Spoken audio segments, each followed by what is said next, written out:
Season 8 is upon us, and it feels like season 7 only just ended. Well, it did. No, straight back in. No messing, no fussing. This is the season of seasons. Urrgmelonflex come into this year defending champions and the favourite to go back to back, unless something awful happens to their players. Oh, I hope that doesn't happen. That would be dreadful.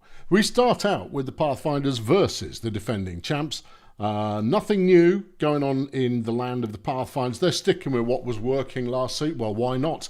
Urrgmelonflex, meanwhile, pretty much the same lineup, although they have traded Flash Bandit back onto the team because they weren't quite strong enough. And rookie Bane Luggage is getting a starting role in today's game.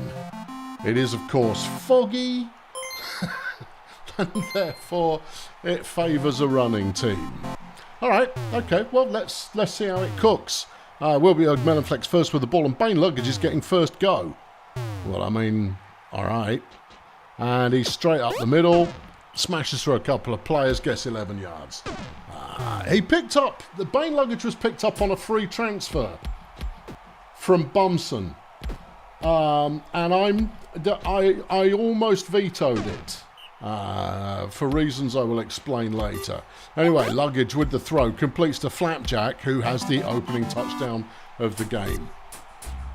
Bane Luggage was the #1 overall pick and was given away by Tim to the defending champs. Yeah, I'm gonna reverse that. Yeah, no, I'm gonna reverse it.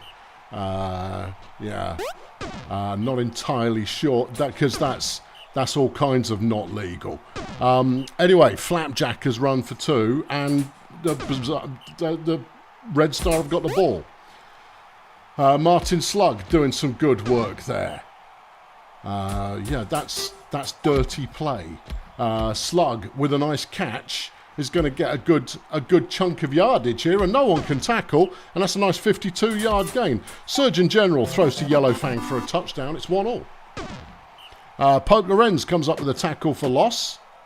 Flapjack will try and convert the first down, and he does so, being a slippery beggar. Georgina Karate, who had an absolutely stellar bowl game, well, stellar playoffs, managing to get a good 16-yard gain there. Luggage is in the running again, and he's fumbled the ball, and that one has been recovered by Fang. Slug. Martin Slug making some good mileage there, a 20-yard gain. Slug now with the ball himself, evades a little and gets 4 yards. Goat. And that one has been dropped. A sack comes in from Charles Monkey Cage. Luggage now running. Tim didn't know. Tim, you shouldn't be trading, especially free transfers. But don't worry about it. That's why that trade should have been stopped by me. So the fault is mine, not yours, because it's abuse on the part of Urrgmelonflex. Slug with the run gains 2 yards. Lionel Goat on a 2nd and 8 is sacked by Monkey Cage. General is deflected by Flash, who's making his presence known. Pope Lorenz comes up with a sack. Flapjack has a good number of yards to get, but he'll get them. Yeah. And that's a 40-yard run. Very impressive stuff from the champs. And that's Karate picking up 17. Luggage tackled for a loss. Flapjack. It's a touchdown. Right, okay. Surgeon throws one away. 3-1 at the moment to Urrgmelonflex. The tackle for loss followed by a sack, and Urrgmelonflex are back in possession again, and Luggage is going to break for 16 yards on his first carry there, and then Flapjack will break for a bunch more yards on this one as well. And then Georgina gets 2 yards. Luggage with a touchdown. 4-1 Pathfinders. Appetite there with a sack, and it's been fumbled and taken away by Georgina Karate. Luggage throws, and that's a Karate touchdown. 5-1. Obviously, sympathy mode kicks in at 35 plays.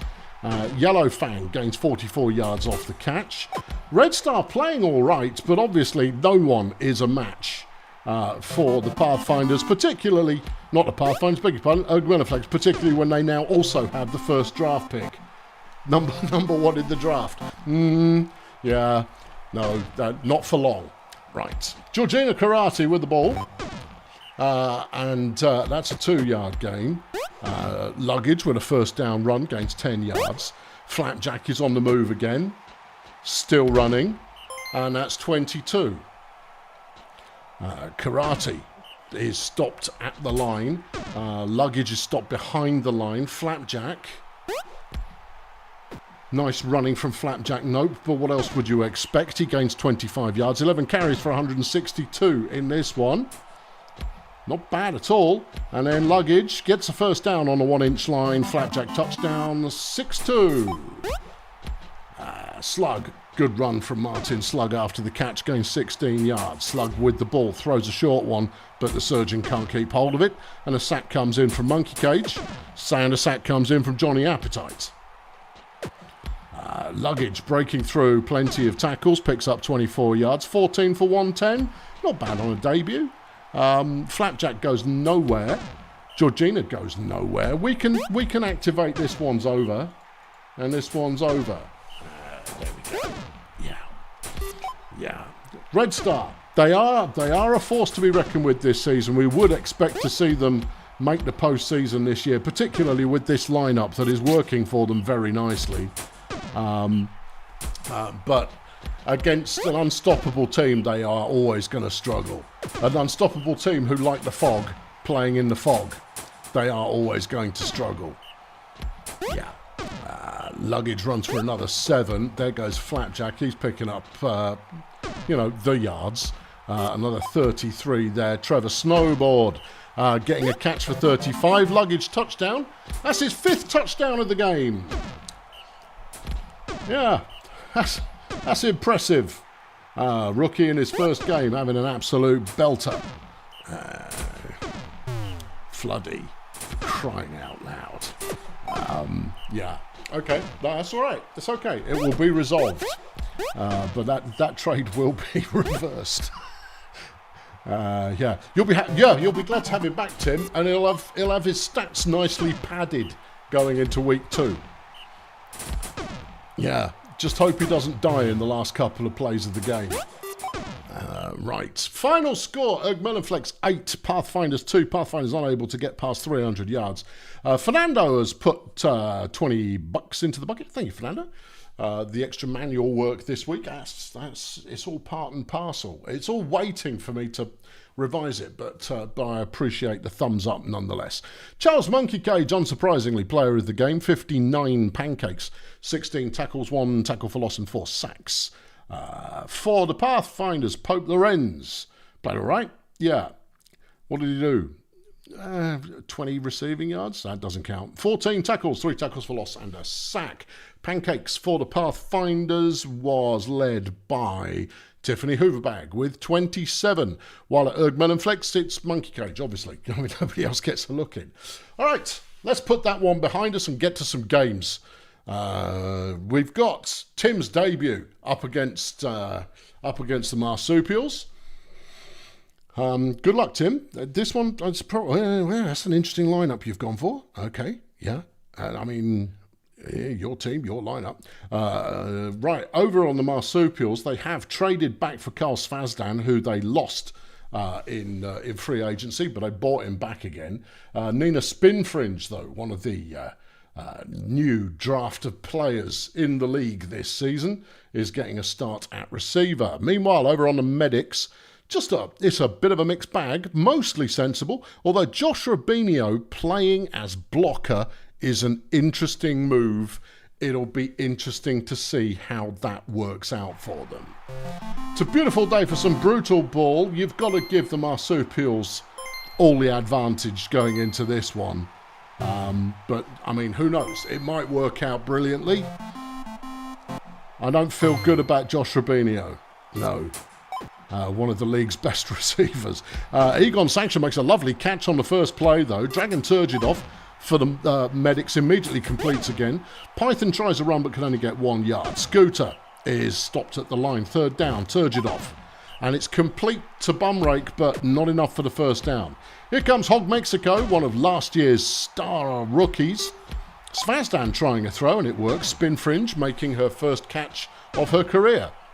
Won't be the last. Mexico, still Mexico.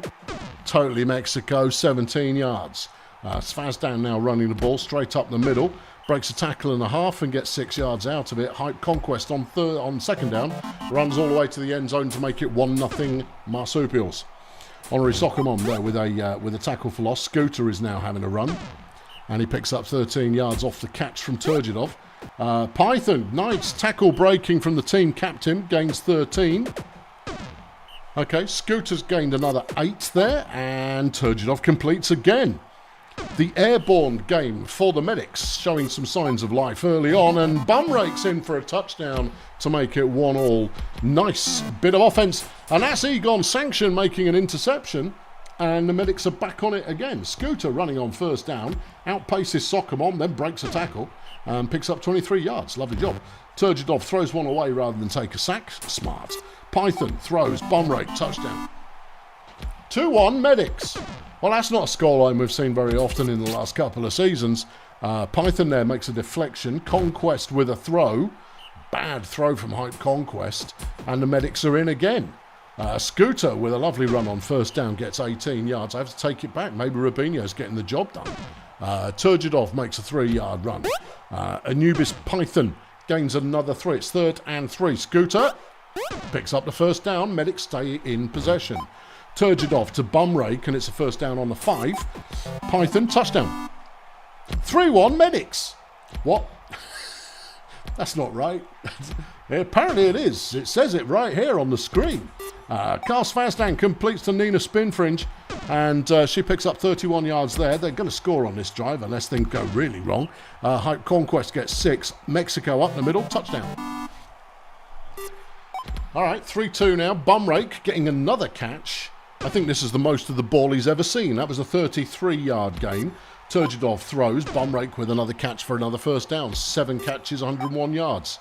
I mean, this is not record-breaking by any stretch of the imagination, but it's a solid performance. There goes Scooter. He's got a touchdown. The medics extend their lead back out to 2. Mexico picks up 4. Svazdan gets only 3. This is some nice defending from the medics as well. They may not be stuffing them at the line, but they are routinely cutting longer plays shorter than one would expect, as Carl Svazdan gains just 8, but Conquest manages to convert. Mexico on the move again, and that's another first down, 13 yards gained. Svazdan, just 2 there. Conquest around the outside of the line, manages to evade the first couple of tackles, and had a good lead to get 23 yards. Mexico tries the same thing, but Scooter comes up with a tackle for loss. Spin Fringe makes a catch, 3rd and goal, and Conquest is in to make it 4-3. Bang on the whistle for half-time. Scooter Bois will get us underway for the second half, and it's an immediate first down. Fats Downtown makes a deflection. Anubis Python gains 2. It's 3rd and 7. Scooter completes to Bumrake, who keeps them moving with another 18 yards. Turgidov to Bumrake again. Downtown is covering agility Bumrake, and he's doing a really bad job. It's not going well. Nina Spin Fringe there with a deflection. Scooter decides to scramble with the ball to make a 3rd and 6, and it's deflected on the line. Medics denied after a promising drive. Mexico first down run, and then Fats has caught the ball for 13. Conquest managing to stay on her feet just long enough to pick up 17. Mexico, the line is demolished, so he's got plenty of room to run into, and that's 17 yards. Svazdan has to break through those linebackers who are doing a tremendous job at stifling the run. Conquest gets a first down on the 1. Mexico is stuffed behind the line, 2nd and goal. Svazdan completes a pass to make it 4-all. Sack comes in from Honorary Sokomon. Turgidov throws to Bumrake for 10 yards, 3rd and 3. Anubis Python, an ill-advised run there, is stopped, and therefore the Marsupials are getting another go. Svazdan having to work for it gains the first down and change, 15 yards. Conquest doesn't get anything. Mexico doesn't get enough. 3rd and 5. Carl Svazdan, he'll do it. And the Marsupials take the lead for the first time in the game. Maybe the second time in the game. Well, not since very early in the game, if it is the second time in the game. And that's a bad throw from Python. And that's system over there for the medics. Some kind of tasty rookie, I think, would probably be a good fill-in there at runner 3. Yeah, some kind of, really lively, can run, can throw a bit rookie. Yeah, that would probably do the job really well, because you could develop them too, and they'd end up being proper good. Anyway, 15 plays to go. Medics trailing by 2 right now. Marsupials breathing a sigh of relief. They will have expected to walk this one, and it has been anything but a walk. It has been like wading through mud. Meanwhile, Agility Bumrake having the best game of his entire career. There goes Scooter. Seriously, Vec, don't you think people can read between the lines? Vec, seriously? Come on. I mean, look, I did everything but flash it in neon. Yeah. But yes, that's exactly what I mean. Hype Conquest with the throw to Nina Spinfringe, and that's a touchdown to make it. And Nina Spinfringe gets beaten up by Egon Sanction by some method of getting her own back. Final score, Marsupial 7, Bumson 4. Not much in it for player of the game. Ruthie Spasms, 53 fan points. Anubis Python, 51. Good play from Python. Not quite good enough, but he contributed on defense. Spasms, 64 pancakes. 1 pass deflected. Anubis Python, 51 fan points. Broke 100 yards through passing and rushing. And then 3 touchdowns, 1 sack, 1 deflection. Pancakes for the medics. And Robinho do. Not great. 9 tackles. That's all he did. Let's have a look. Chaz Contraband with 27 pancakes for the medics. Whereas at the Marsupials, obviously, Ruthie Spasms with 64. A promising start. I agree. I concur. I'm there. I very much believe it. Grunt Auto Group are taking on Of City. Grunt have reinforced themselves in the off season and are very clearly making a run at it this year because they've brought back Tiger Styles. They've also acquired Evan Carchaser to beef up the line, and rookie Nando Twobeaks is getting a start at receiver. At Of City, Bite Strongarm, who was picked up on free agency, is getting a start in the line for them, but no rookies shall pass. Obviously, Of City having their best season so far last year. Yeah. Okay. Yeah. Rubinho was playing blocker, hence the 0. Yeah, but he should have got some pancakes. You'd expect any blocker to get at least 1. Andre Dreadzor on a 2nd and 1 as the Axemen are in charge first. Abby Chopstick on 3rd and 1, managing to get the first down. Here goes Pritchard Serenity, who I think the injury to Pritchard Serenity in the playoffs cost Of City their chance at going further. Here comes Chopstick again. It's a good run, but had to go back to go forwards, but bringing up a 2nd and 4. But Serenity completes the love handles for a 22-yard gain. Dreadzor to the end zone. Shandy Worthless, first touchdown of the year. Tiger gets a first down on his first play back with his favourite team. Yeah, I think it's fair to say it's his favourite team. Yeah, probably. Love Handles makes a deflection, 2nd and 10. Styles is going to run it and gains 7. Clacton Express, the player who would be Tiger, gains another 7 there to keep the drive moving. Love Handles makes another deflection. And Twobeaks with an 11-yard first down catch. Clacton running, avoiding the tackles, picks up 8. Yeah. Tiger to the end zone. Touchdown, Exorcism Fry. 1-1. Abby Chopstick with a nice catch there, gains 26. Dreadzor completes to Worthless. And that's a 13-yard gain. Dreadzor now running the ball. No, he didn't. He was blocking or something. I don't know. He was there. I saw him. Giant purple dude. And he was kind of in the way of what I was looking at. Yes, Two Beaks is in blue because he's a rookie. As Shandy Worthless gets touchdown number 2. Tiger runs on first down. Of City currently leading this one 2-1. But it's Grunt and they're proper good. Here goes Clacton. That's 20 yards. This is about as good a matchup as you're going to see. One of the best in Bad Company up against one of the best in Fail Brigade this season. As Tiger makes another sterling run inside the 5-yard line. Orange names are those who have been traded between teams. Exorcism Fry with the touchdown, and it's 2-all. Also includes free agency. So free agents who have signed with the team or who have been traded. Abby Chopstick, a 16-yard run. Pritchard Serenity throws one a long way away from anywhere useful. Dreadzor makes a 1-yard completion, 3rd and 9, and Chopstick cannot convert. Tiger on first down again, and he's put up another 9 yards. That's a decent throw. Clacton completes for 11. This one's deflected by Love Handles. It's 2nd and 10, and Tiger gains 7 more. That's a good throw. Two Beaks was open and gains 29 yards. Smoke Taco to the end zone. Nando Two Beaks, first career touchdown. 3-2 Grunt. It's anybody's game. Anybody's game. Andre Dreadzor, 2 yards. Abby Chopstick stuffed on 2nd down. 3rd and 8. Pritchard Serenity throws a ill-advised pass. It doesn't get very far at all to give Grunt the opportunity to go 2 up if they can make this drive stick. 3rd and 5, Taco to Two Beaks. Two Beaks is being covered by Shandy Worthless. Crikey. Yeah, I mean, how to know you've arrived as a rookie. Yeah, when you've got Worthless covering you. First down, Smoke Taco. A good short run there allows Grunt to keep moving. Styles throws a 2-yarder. Clacton flings it out, but it's a terrible pass.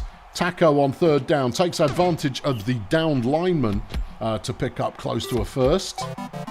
And there's the touchdown. Taco's 3rd TD throw of the game to make it 4-2 Grunt into the second half. Love Handles catching a 5-yarder. There goes Shandy.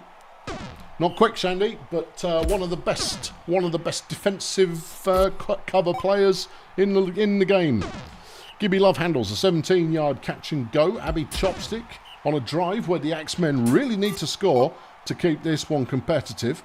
Love Handles gets them down to the 2-yard line. Dreadzor, what's he going to do? He's going to get sacked by Frog Plots. Chopstick tries the run. Can gain only those 2 yards back again. Serenity throws, Love Handles catches. It is 4-3. Axemen score.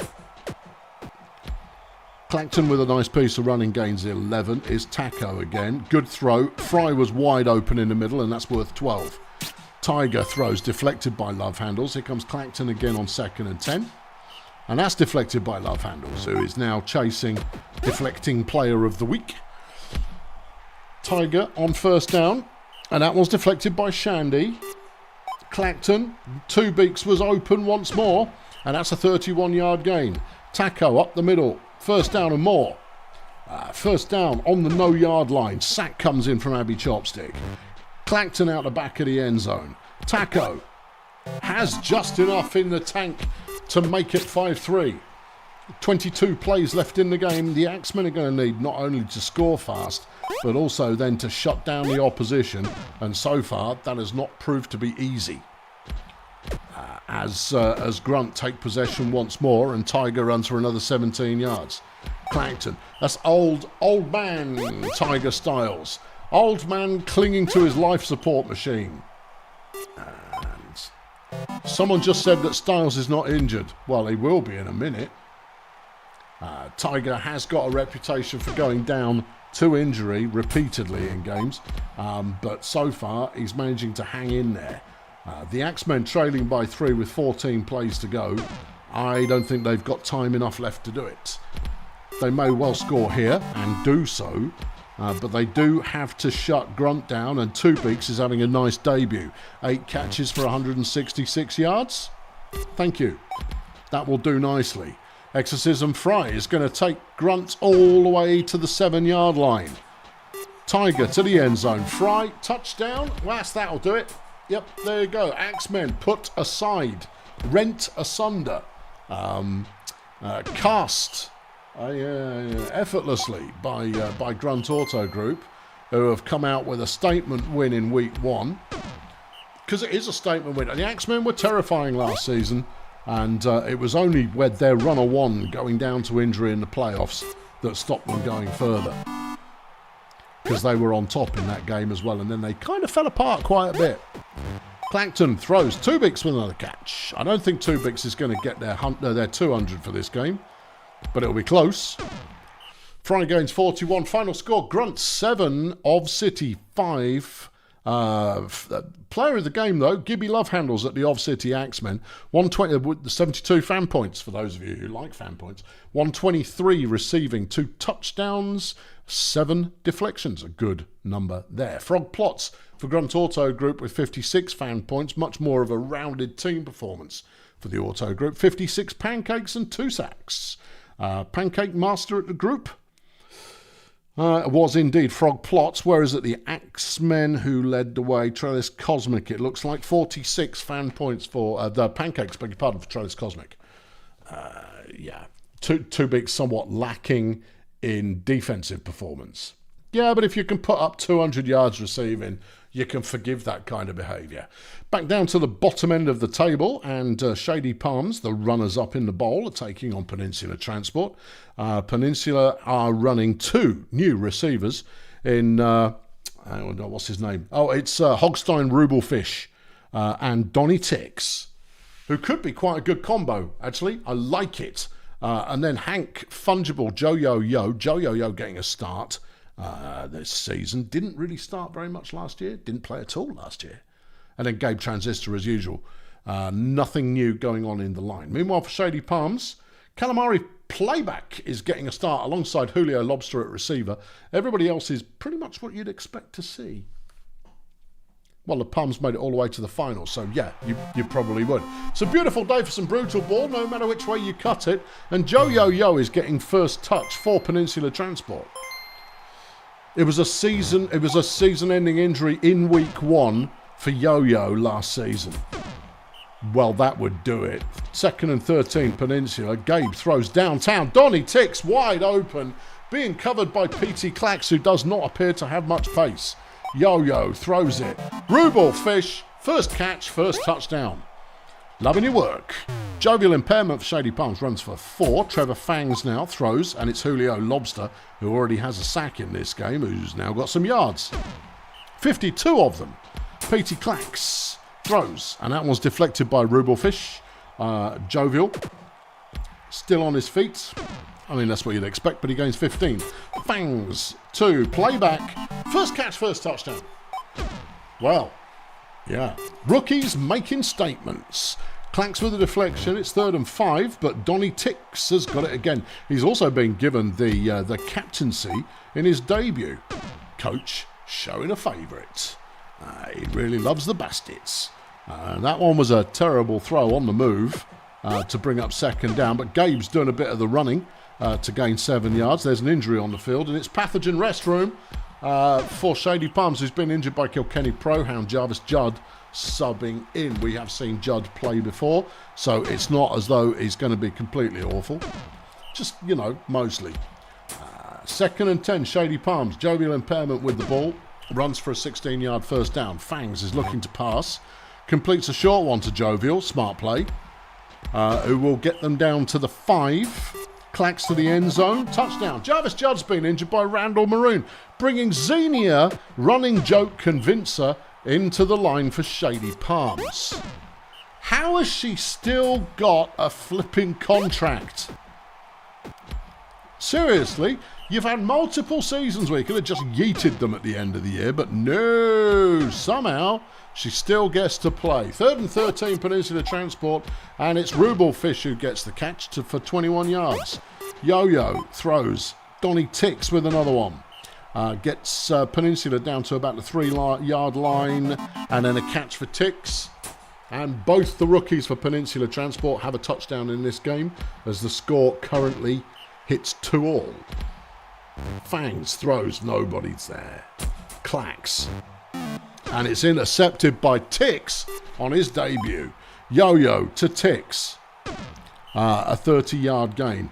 Fungible managing to get just 1 yard. 1 run, 1 yard. Well, it's consistent. 3rd and 7. Yo-yo throws. Urrgmelonflex with the catch. Not quite enough to get into the end zone, but any idiot could fall into the end zone. And it's Urrgmelonflex who does so to make it 3-2 Peninsula. Jovial stays on his feet, gains 23. Fangs throws. It's Lobster, and he's going to chew up most, if not all of the field. All of the field. Julio Lobster touchdown. 3-all is the score, and we're still 10 plays north of halftime. This one's far from being done and dusted. It'll be interesting to see what sort of halftime adjustments the two teams make, and whether one of them ruins everything in doing so. Donnie Tix, touchdown. Righto, yeah, 4-3 Peninsula Transport. Jovial's running again. You're surprised that he can do so well when he's carrying the entire team on his back, apart from Julio Lobster. Jovial with another nice catch, gets 39 yards. Clacks throws, Julio, touchdown. Just throw the ball at Julio. I mean, if you've got a fella called Julio on your team, throw him the ball. Yeah, it works. It's a proven system. Half-time rolls around, and it's 4-all. And Peninsula Transport have got the ball from about halfway. So effectively, we just started a new game, albeit with a couple of Shady Palms linemen lying down, having a wet sponge thrust into their faces. Donnie Tix, touchdown. 3 for the game for the rookie. Impairment runs for 6 yards. Fangs punches through the middle of the line and gets 7. His Clacks on first and whatever. And it's Calamari playback who's got the catch and plenty of yards to run into. Breaks a tackle from a gnome. I mean, that's automatic. But it's playback with the touchdown for 17 yards to make it 5-all. And there goes Tix again. And everyone's now going, right, Peninsula, you've got to play fast flipping covers. Right, okay, fine. Gabe throws. Tix has got it again. Clacks is outclassed. Donnie Tix, touchdown. 6-5 now, Peninsula. Fangs with the throw, and there goes Julio. Go on, Gabe, have a go. Go on, you might get him. Gabe Transistor there, making a tackle on Julio Lobster. But he's got a touchdown now. Randall Maroon has been injured by Slim Armageddon. So Alice Killback has subbed in for Peninsula Transport. They're getting a bit rough and ready in the line. But both teams are just throwing more bodies at it in the hope that something positive comes out. Gabe Transistor with a nice 16-yard run there. He hasn't run very far very often in many seasons. But he is doing today, and it's nice to see. Finally, someone managed to make a stop, and Peninsula Transport have been stopped, so Shady Palms get an opportunity to take the lead.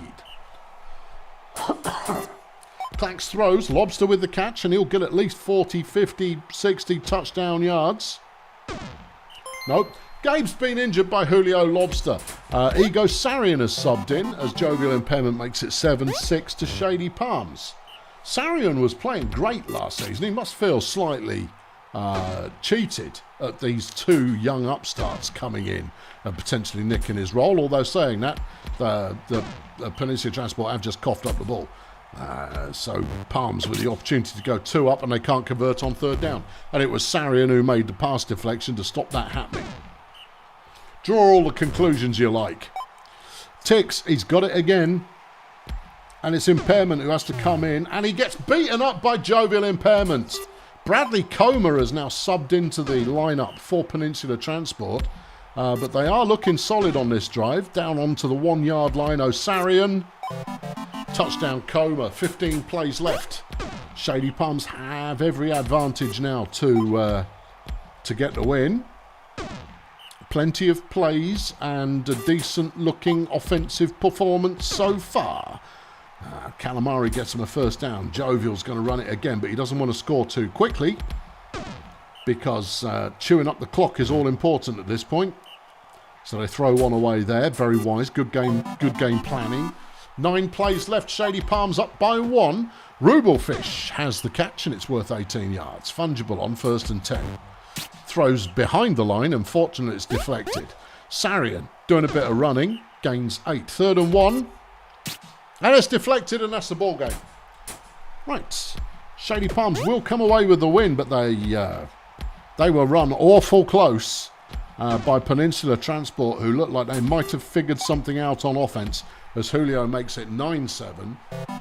Doesn't matter. No. Late game scoring doesn't make any difference when the result is already decided. Yeah. Urrgmelonflex, another 39 yards there. This is a great performance from Peninsula Transport. Both teams getting 700 yards in that one. Final score, Shady Palms 9. Peninsula Transport 7. Player of the game, Julio Lobster, an early contender for Player of the Week with 127 fan points. 293 yards receiving, 16 pancakes, 5 touchdowns, 13 tackles, 5 sacks and an injury inflicted. He's been a busy boy. Donnie Tix, before he got murdered at Peninsula Transport, 433 yards receiving, 4 touchdowns and an interception. Pancakes at Peninsula is 40 for Randall Maroon, before he got carted off as well. And then Shady Palms leading the way for them, Claire and Budgie with 58. Good game. Good game. Right, up top. Sunshine Fun Bus are taking on the Budget Roadies in a game I have no idea how to predict. Strong Ways. It's going to be won by Budget? I don't know. It's interesting. You've got no changes at all at the Fun Bus. They are playing a team who are tried and tested. Felicia Wintercoat is still in there, I notice. At Budget, what's new? Bredrick Le Pan, recently picked up, is getting a start out at runner. Good luck, Bredrick. And then Testosterone Mahoney, McGuffin, I think it's McGuffin. We'll find out soon enough. Is getting a start. The rookie having a go at a gunner. Yeah, okay.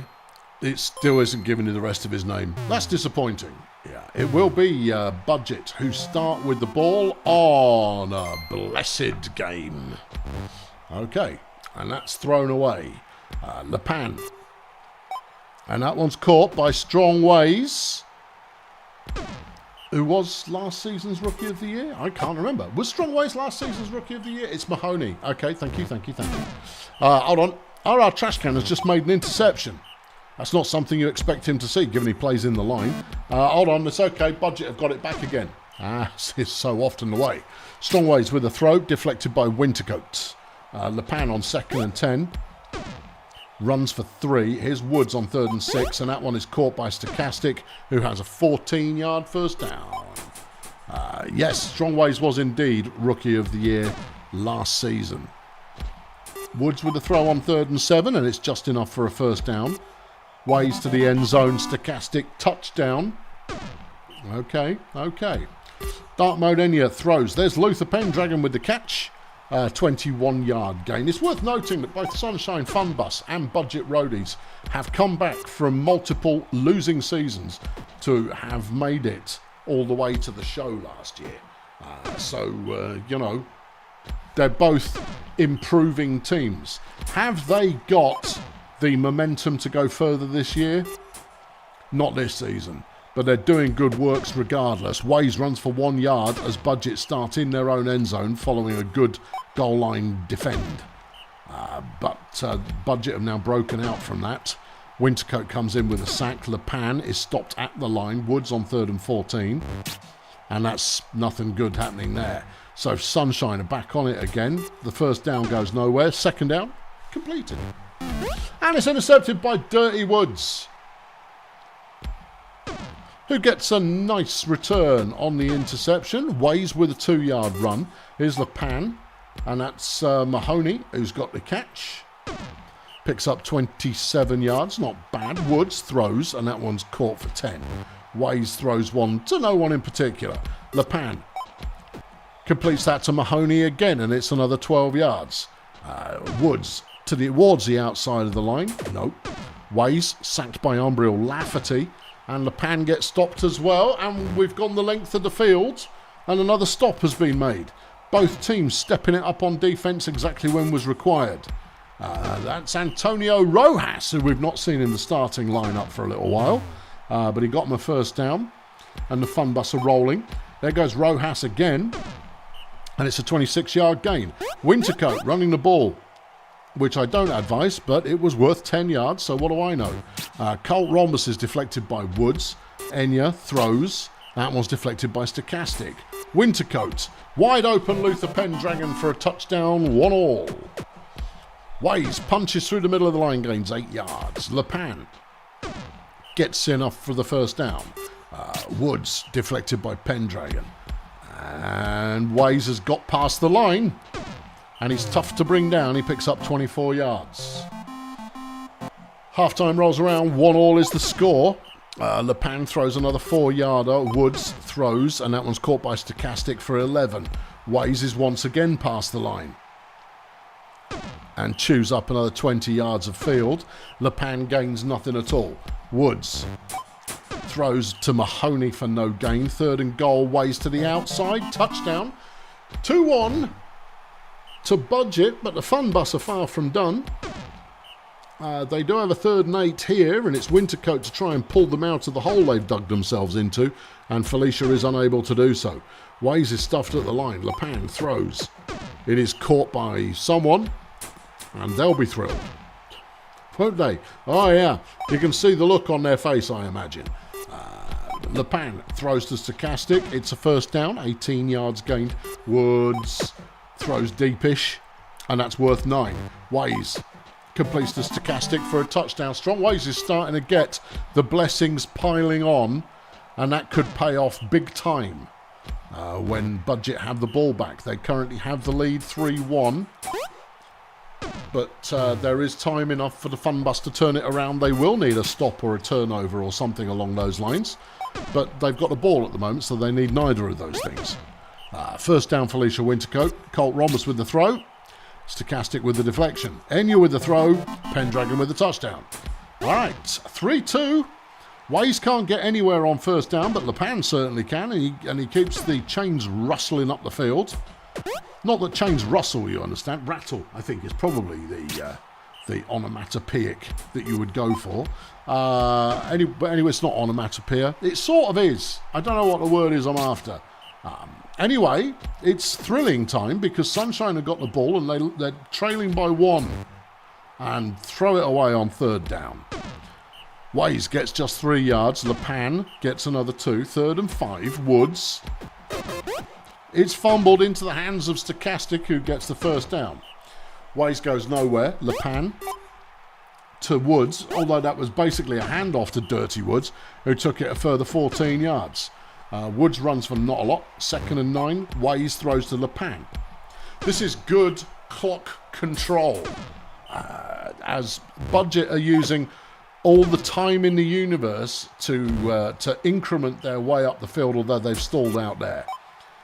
There goes Luther Pendragon, and if they complete another one of those, this game could end in a tie. Wintercoat gets a catch for 13. 5 plays left.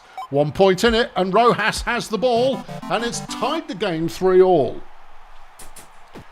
Ways with the run, but he gets tackled by committee there for 3. 2 plays left. Woods and Stochastic's got it, but isn't going to be quick enough to break for enough yards. 21 yards on the catch there. Ways can't get far enough, and this one ends in perhaps the fairest way possible. 3-all.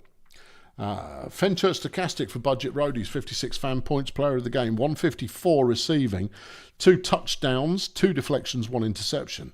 For the fun bus, Felicia Wintercoat with 43 fan points, did a bit of everything offensively, ending up over 150 yards, 2 touchdowns, 10 tackles, 1 sack, 1 deflection. Pancaking for the fun bus with 31 was Ed Big Mother. At the Budget Roadies, leading the pancake charge, looks like Lumpwell with 47. Well, there you go. Well, there you go. Yeah. Interesting times have been had by all. Next up, it's me. Woohoo! BDP are taking on the Wizards. Okay, what's new at BDP? Well, not much, it turns out, except that I bought Noah Grimwipe off the chefs. He's not going to play every game. Yeah. But he has got a heck of a lot of pass break block, so we'll see if he can just harsh some runners in this one. Meanwhile, over at the Wizards, Pisces Cowhide is getting a start in the line. That's the Anger Panda and 2 trees. And then Crimson Dial Tone is going to start at runner. Let's see how this one pans out. It is a blessed field. So I say, Noah looks a little bit small in the middle there, but maybe he can get the job done. Show me what you're made of, Noah. Show me. First play, sack for Noah Grimwipe. Grimewipe, don't care. Well, that didn't happen.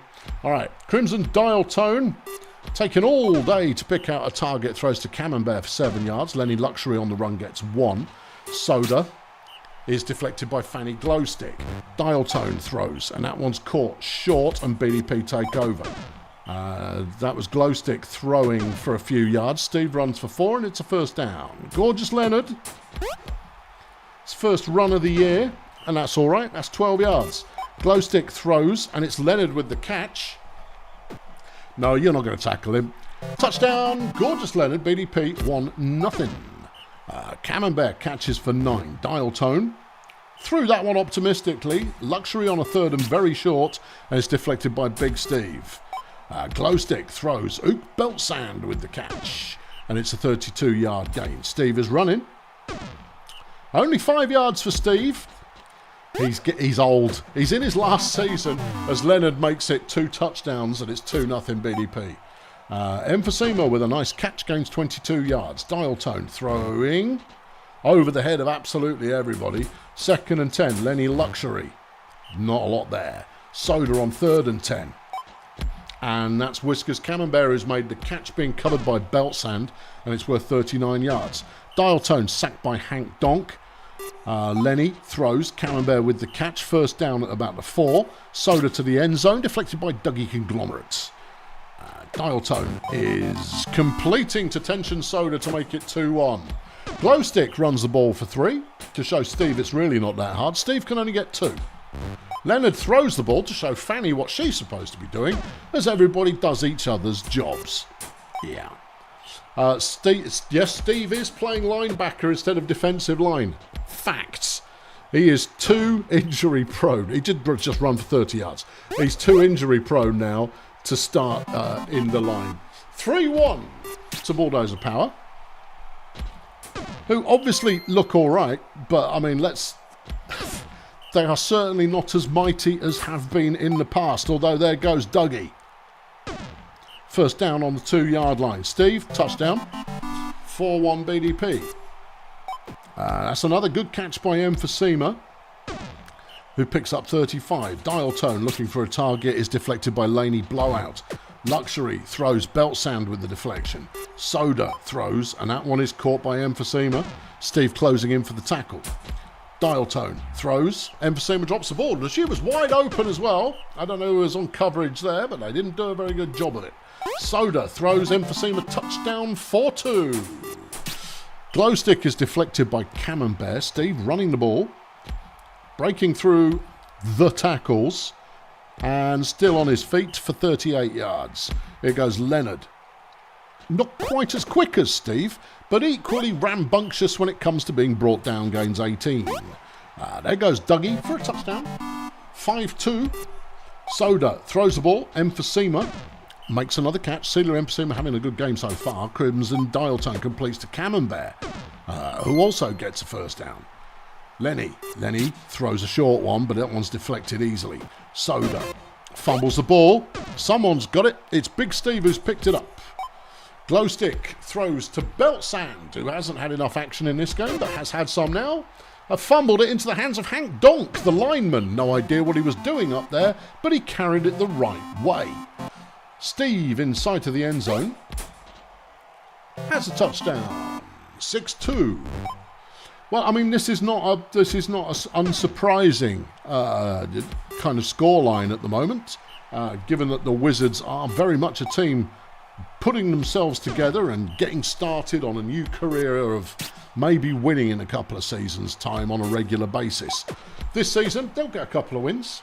They'll definitely get a couple of wins, but they are not prime time ready yet, whereas this is potentially the last prime time season for BDP. So it's kind of the up and coming versus the down and fading. Soda makes a nice catch and has evaded tackles enough to gain 3 yards, but it's not enough. Glowstick throws one to oblivion. Steve straight up the middle is going to have to work through a bunch of tackles early, so he does so. And Whiskers Camembert has been beaten up by Steve Murray. Glowstick throws one, it's deflected, it's 3rd and 12, and Steve has to do it all again. So he does it all again. Another 14-yard gain. Leonard throws deflected by Pitkin Roaring Fork. Glowstick is deflected by Tension Soda. Steve is deciding to throw. Oh, Steve. And Leonard drops the ball. What a seamless catching meet-up there. We will advance this one using the sympathy button. I mean, the Wizards are going to score in this game. There we go. But I don't think they're coming back. I will slow it down if it does look like a comeback is on the cards. Belt Sand with a 13-yard catch and go. Leonard on another nice run for the first down. Glowstick throws. Steve's got the catch. And he's got a first down, 39 yards. Steve throws. Leonard, touchdown. 7-3 to BDP. Yeah, Crimson Dial Tone. Doesn't look bad, you know. Does not look bad. Pisces Cowhide has been beaten up by Gorgeous Leonard, bringing Mini Sabotage into the lineup. Luxury is intercepted by Hank Donk. Dougie's just gained 34 yards on a pass. Leonard's just run through absolutely everybody and gained another 38. Glowstick throws one away. Steve is stopped at the line. That doesn't happen very often, and the Wizards get a stop. Celia for 14. Belt Sand with the deflection. Steve with a tackle for loss. And then goes Mini Sabotage, who is a heck of a receiver. But that was 59 yards. Soda, first down at about the 2. Soda to the end zone, touchdown, Sabotage. Whew, yeah. Okay, 2 plays left. BDP on top. Cedar Emphasim has been beaten up by Gorgeous Leonard, and that will be ball game. Bulldozer Power win this one 7-4. Not a huge blowout, but only ever going one way. Player of the game, Big Steve Murray. 137 rushing yards, a scattering of other offensive yards. 3 touchdowns, 19 tackles, 1 tackle for loss, 1 deflection, 1 injury inflicted. Tension Soda for the Wizards, 48 fan points, 269 passing yards, 4 touchdowns and a deflection. Pancakery on behalf of the Wizards came in the form of Pisces Cowhide with 38. How did Grime Wipe do? 18 pancakes, 4 tackles. Unimpressed. Pancakes, though. Yeah. With Hank, wasn't it? Yep. Hank Donk with 40. Okay, good. Well, I mean, that's a... I mean, you can breathe a sigh of relief there. Yeah, good going, Kevin. You're going to go... You're going to go up and onwards. But this season you'll get a couple of wins. Colonel Space Agency are taking on Stardozer Human Resources in a battle in space. That was me pretending to do an echo there. Sharp. KSA have got Coffin Faces, who is getting a start at runner. Everyone else looks about business as usual, whereas at Stardozer, Bambi Severe picked up, I think, from free agency, and Saul Mastiff definitely picked up off me from free agency, getting a start. Rock Hands is getting a go at runner.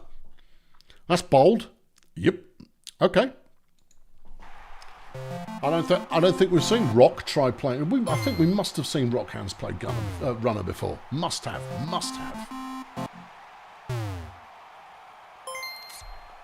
Bambi's first up to bat, straight through the line, gains 2.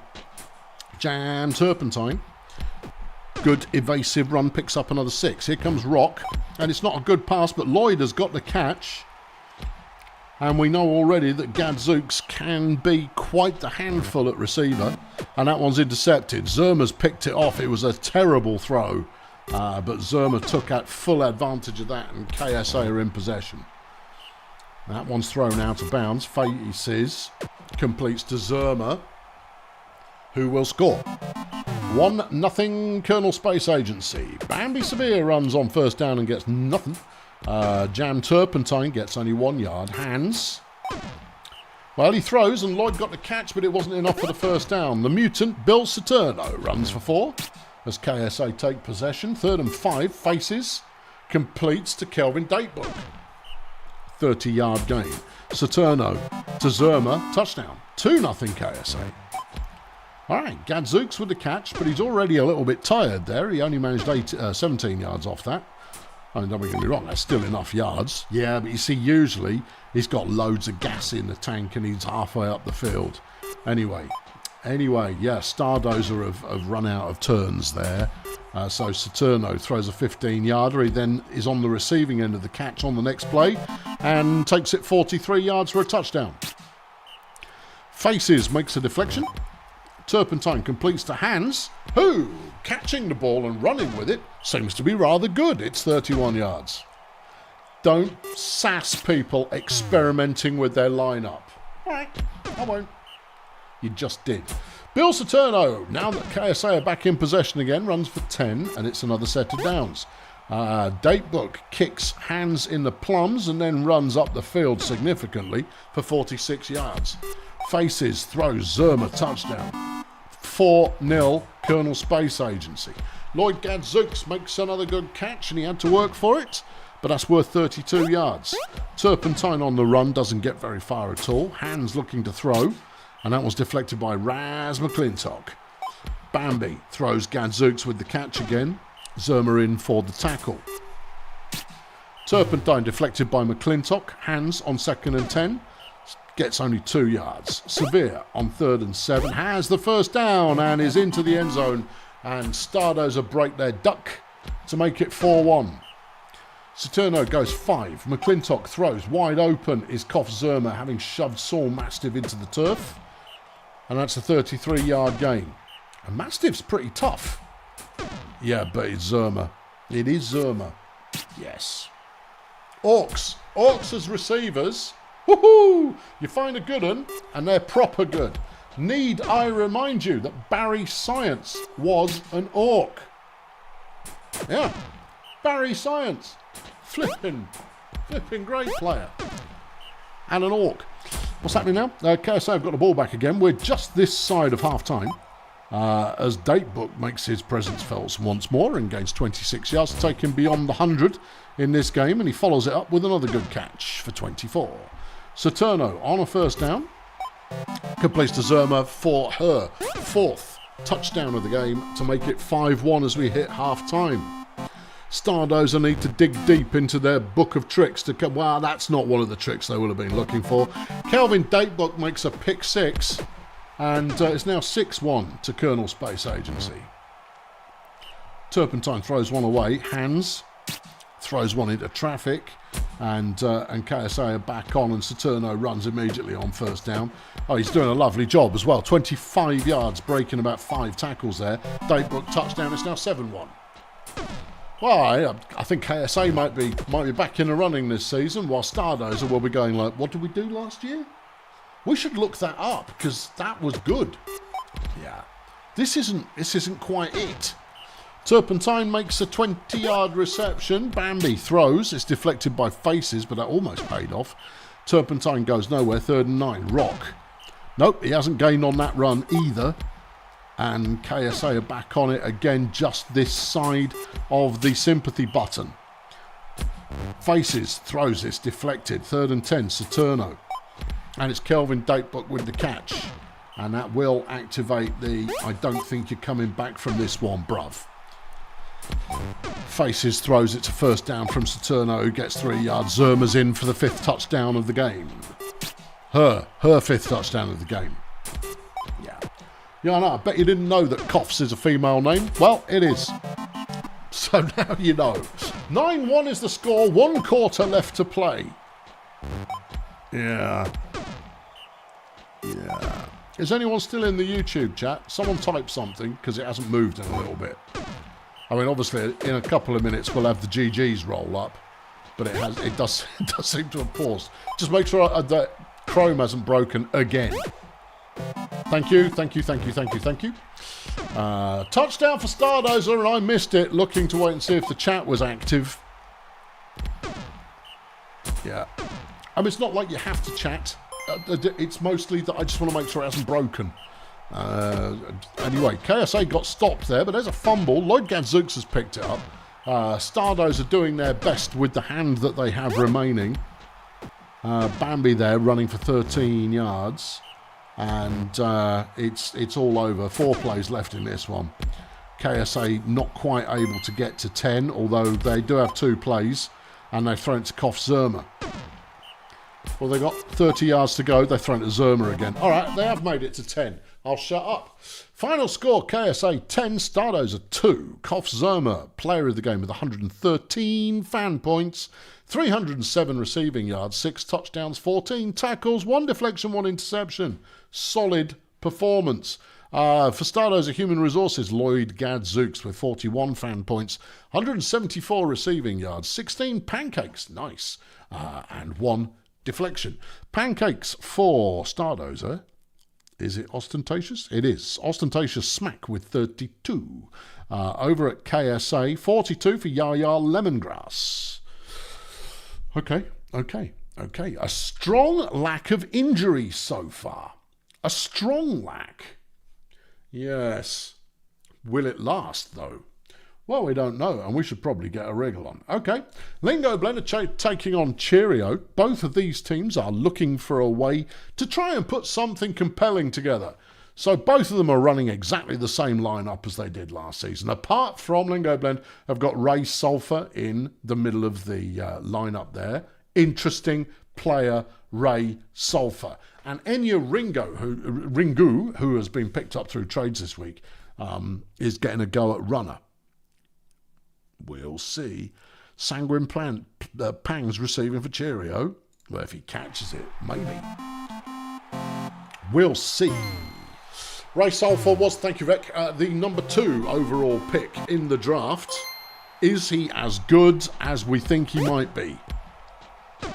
Well, Alan Twerp there ran for 10 yards. Then they threw one away. And then Ringu rhymes with Pingu. With a tackle for loss, but they couldn't complete the first down. And Ringo with a throws it to Hurry Up Sharpo. I happen to like Hurry Up Sharpo. That's a 60-yard touchdown. Yeah, Sharpo used to play for me, or never got the chance to play because my coach hated him. So I sold him on. But was very much a developmental player because I thought there was some potential there, and she just scored. So that's good. Yeah, Rosemary busted with a nice bit of running. A 21-yard gain. There goes, I don't know, the ball. I think Pangs caught it and then fumbled it, but Hook's mascot has received it for Lingo Blend. Faith Breather up the middle, can't get very much. Charity Milk Flimsy throws to Hack Murphy. Number 1 receiver in the league, all time. Ringu with the run. Ignored the open path and decided to run directly into a tree, and Murphy gets his 156th career touchdown. Twerp throws a 14-yarder. Here's Pitbull Jones. That's 7 yards gained. At the moment, Lingo Blend up 2-0. Pangs with a good catch. Keeps hold of it this time. It's worth 22. Twerp throws, and that one's a tackle for loss from Ringu. Pitbull throws it over the head of everybody. And that one's deflected by Hook's mascot, and Lingo Blender back in possession. Ringu is looking like a great signing so far, a 13-yard gain. Indecent Gary makes a deflection. Ringu with a catch. Gets him close to the first down. Ringu now with the ball, throws it, and it's Sharpo again, who can't quite outpace the pack, but it's still 39 yards. Hang on, that's an interception. Gary's picked it off. Twerp throws, and that one's caught by Tommy Keys, which is worth 14. Jones now on 1st and 10, and it's intercepted by Faith Breather. Okay. Ringo just made another tackle for loss? No, that was a run. Okay. I'm looking at the wrong stuff. I don't know what stuff you're looking at, but that wasn't on the screen. It was in my brains. Breather with a terrible throw on third down gives Cheerio another opening to get their way back into this one. Ringu makes a deflection. That's an injury. Hack Murphy's been taken down. Injured by Rosemary Busted. Larissa Tornado has taken the field. These guys have got all the old players. Rosemary Busted throws to Keys, who gets 17 yards. Twerp through the middle of the line, gains 3. Jones on a 2nd and 6 doesn't do very much. 3rd and 6, Busted. Too much evasive running as a focus there, and it hasn't paid off. Ringu gets a 10-yard gain. Breather is now turning on the Jets and gets 8. Milk Flimsy on 2nd and 1, and it's dropped by Breather. Ringu gets the first down and stays on her feet to gain 12. Breather throws a short one to Milk Flimsy, who runs away from all of the terrifying monsters and gets 21. That one's intercepted by Tommy Keys. Both these teams are just kind of going, I don't want it. All right, you have it. No, I don't really want it either. Twerp to Jones. And it's a nice catch and go from Jones for 30 yards. Jones with the ball now. Throws deflected by Truck Stop. What's he doing? I don't know. Sulphur makes his first career sack. Super. Twerp runs the ball on 3rd and 13 and somehow gets there. Jones throws a short one for 2 yards. Busted. To the end zone. Pangs. Touchdown. 2-1 is the score. Cheerio trailing at the moment. Lingo Blend with the ball. But they have a 3rd and 4 and they no longer have the ball. Twerp is deflected by Milk Flimsy. Jones, another nice piece of running there, gains 6. Busted. Eases away for a first down. Jones now 2nd and 10. Completes to Keys, who gets the first down. Cheerio staying in possession. Busted to Keys. Touchdown. 2-all. And just like that. What? The game's closed back up again. Sharpo got a 15-yard catch as Lingo Blend take over, and that one was over Sharpo's head, who had at least 5 yards ahead of the cover. An opportunity wasted there by the quarterback. Larissa Tornado getting involved gets a 19-yard gain. And that one's intercepted by Keys, who has 2 interceptions in this game. Jones throws. It's complete to Keys. Tommy Keys, good player, you know. Tommy Keys. Sometimes. Most of the time, he's all right. But sometimes Tommy Keys turns it on and you kind of go, why is he not playing all the time? In every position. And you go, because most of the time he's pretty mediocre, but sometimes he's quite good. Alan Twerp to Rosemary Busted. Touchdown. Cheerio take the lead with 25 plays to go. And Lingo Blend are off the pace since Hack Murphy was carted off in a bin bag. Enya Ringo on 2nd and 1, sacked by Pitbull Jones. Breather on 3rd down. Completes to Sharpo, who will chew up some of the field. Gains 42 yards. That's a terrible throw. 2nd down. Ringo is stopped at the line immediately. Breather throws. It's caught. And Tornado fights for a 13-yard first down. Milk Flimsy throws into traffic. Ringu dodges her way into the end zone to make it 3-all. Sharpo with the deflection. Jones, nice piece of running, gets the first down for Cheerio. 13 plays left in the game. And here we go. Here we go. Can we take it the length of the field? Twerp gets 5. Here's Jones on 2nd and 4. It's a lovely bit of running, worth 16. 10 plays to go. Busted throws, and it's out of bounds. Twerp throws, and it's into traffic. Jones throws, and it's caught by Tommy Keys, who gets them all the way to the end zone. Cheerio take the lead, 7 plays left. Ringu runs, gets 2. Lingo Blend coming from behind. 3rd and 3 now. Game's on the line, and it's deflected by Tommy Keys. Game winner, Tommy Keys.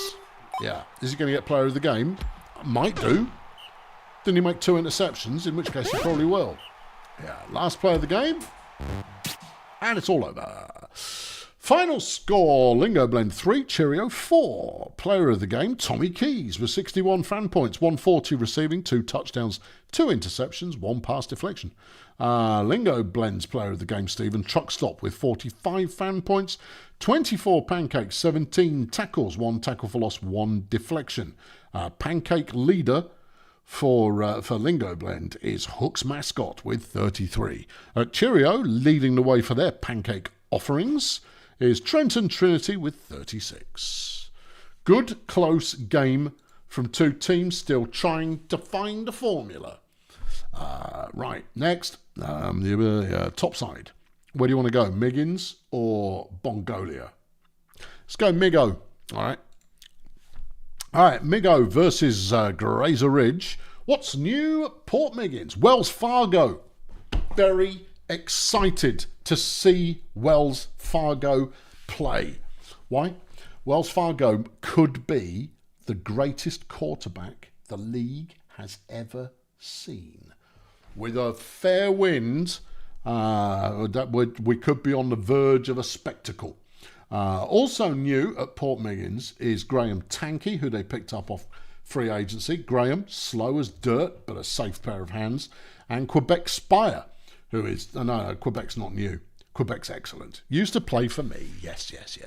Over at Grazer Ridge, Otto Centrifuge has joined their running lineup, picked up off free agency. Nothing else is new here at all.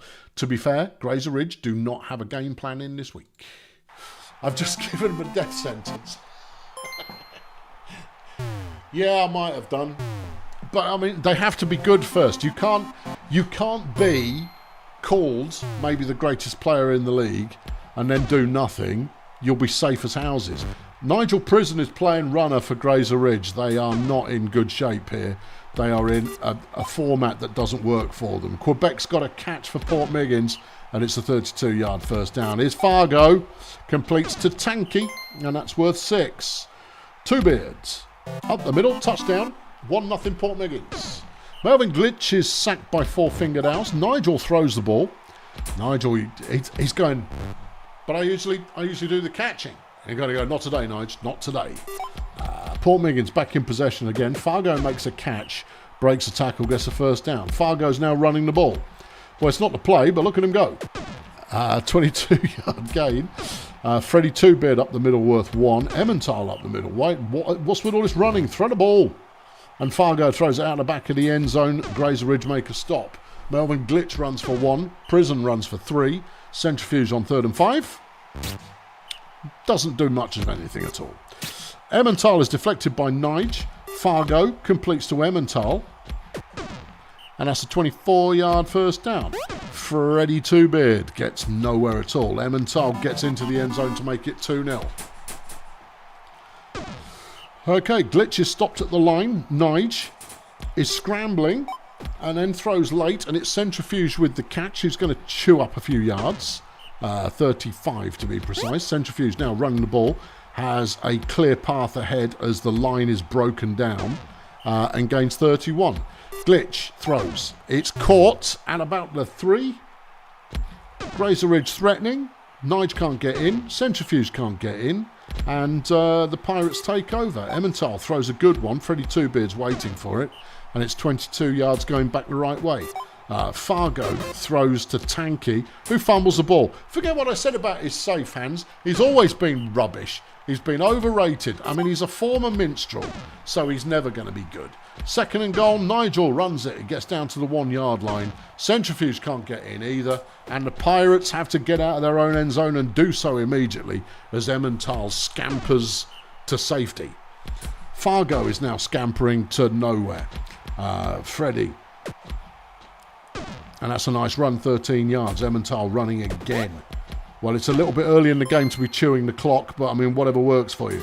Wells Fargo with the throw, and it's Quebec with the catch.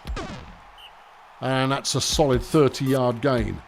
Two-Beard throws. Tankey made a catch, but it was barely worth talking about. Emmental runs on 2nd and 7, all the way to the end zone. 3-0 Pirates. Glitch goes 5. Is Prison again. Well, he threw it against the grain, and somehow that ended up resulting in 7 yards. Gooded Fang with a good catch. Being covered by Fargo, that was never a good matchup. Fargo makes a tackle, but 48 yards has passed. Glitch throws. Fang gains 3. Nige completes to Otto Centrifuge. Nige just started to figure out how to throw the ball. That one didn't go anywhere. Good. Glitch on 2nd and goal. And it's a touchdown. Grazer Ridge are off the mark. Okay. Tanky, 10 yards, is Fargo. That one's caught by Tanky again, who wades through Treacle to get 30 yards. 1 yard run from Freddie Two-Beard. Emmental throws. Tanky managed to shove Fang out of the way and gains 22. Half-time rolls around. Port Miggins up by 2, have the ball, as Wells Fargo makes another halfway decent run worth 8. Freddie Two-Beard throws into all the traffic, but somehow Tanky emerges with it, and it's a touchdown. Yeah. There goes Pat Duplicitus. Tough to bring down, Pat Duplicitus. Very tough to bring down. Four-fingered Owls comes out of the line, chases him all the way down the field and go, oh, flipping do you. Tanky makes an interception. Oh, don't spare me. Yeah, no, you see, I can't jinx anybody, but what I can do is make someone play better by dissing them outlandishly. Quebec Spire with a good run, gets 31 yards off the pass. Two-Beard can only get 1 there. Emmental throws. Tanky's got the catch, and it's worth a whole yard. His mother will be proud.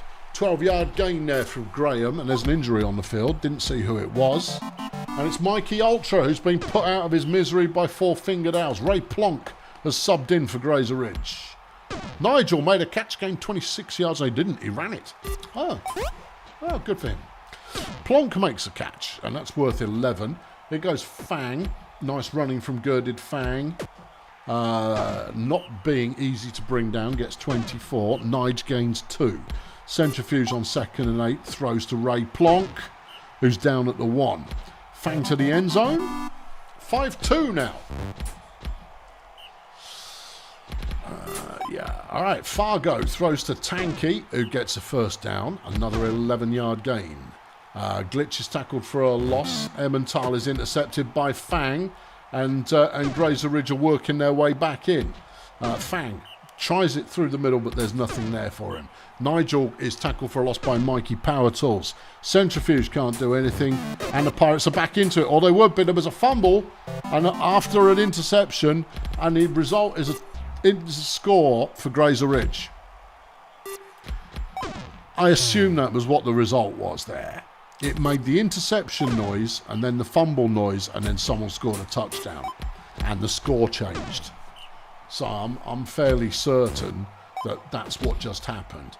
Quebec is having a solid day as she gets another 37-yard touchdown to make it 6-3 with 18 plays left. Grazer Ridge are not coming back into this one, although the way the turnovers have been going, I wouldn't necessarily say that was fact. Good catch from Fang. We do like Girded Fang. That was a 33-yard gain. Centrifuge is stuffed in the middle of the line. Fang's running again, but can only get 2 yards off that one. Nige tries another run, and that doesn't really work for him either. Pirates are back in possession. Nigel with a deflection. Fargo throws to nobody. Is Two-Beard. Lovely run from Freddie Two-Beard. Gets another first down for Port Miggins.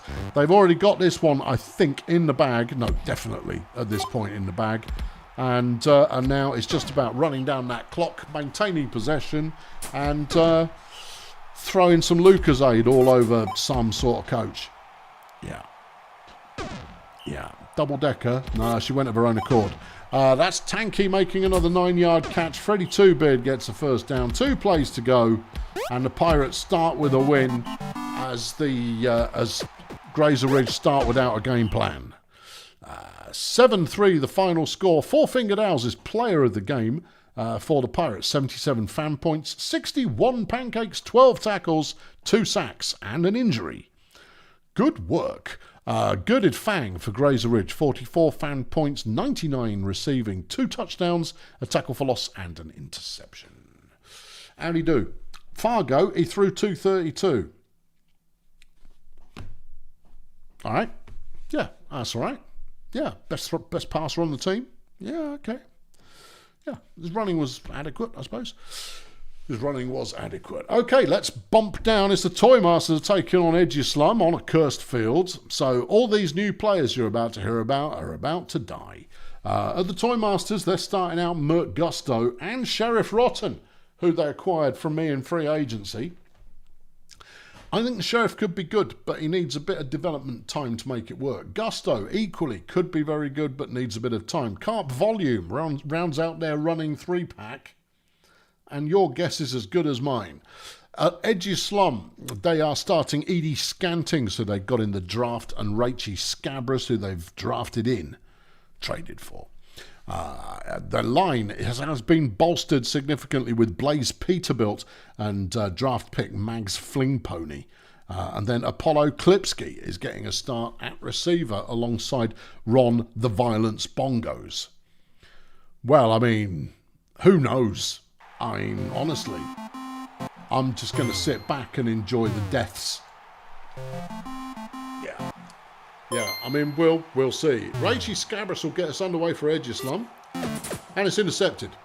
Merc Gusto, his first action, his first play of his career, and it's an interception. Sheriff Rotten tries running. You can if you like. Gusto throws, volume, touchdown. All right, Scabras tries it again. This time she gets sacked. Well, that's different. And Daphne Teflon is done for the season. Tarquin Bangfish taking her out. No, Tarquin Bangfish has subbed in. At receiver, runner. Tarquin Bangfish is in at receiver. Daft Teflon is done in the first 10 plays of the year. That's harsh. Anyway, yeah, it's 2-0 Toy Masters. Flipping heck. Bongos has got a nice catch. Scantings was doing some very nice blocking there. Got Bongos picks up 32. Scabras finally figures something out and runs for 5 yards. Glenda Bastard gets a sack there. That's a fumble. Claw Scratchboard's picked it up. Sheriff Rotten with a throw deflected by Apollo Klipsky. Gusto throws dropped by Sheriff Rotten. Carp Volume throws, and it's Sahara Dawn with the catch. Toy Masters make it 3-0. Okay. Kit Kats comes up with another sack. Bangfish is sacked as well. But I'll be honest with you, I'm not sure what Tarquin Bangfish is playing at as runner. He just made a very nice catch, though. And Carp Volume has been injured by Tarquin Bangfish. Can you respect has subbed in for the Toy Master? That's an interception. Well, I mean, it's a game. It's a game of many things happening. Johanna U-turn, touchdown. 4-0 Toy Masters. Rachie Scabras, what will she do? Well, she completed a pass to Bongos, who seems to be the only offensive player at Edgy Slum who knows what the hell's going on. Bangfish throws, and Mert Gusto makes a deflection. Edie Scantings picks up 6 yards.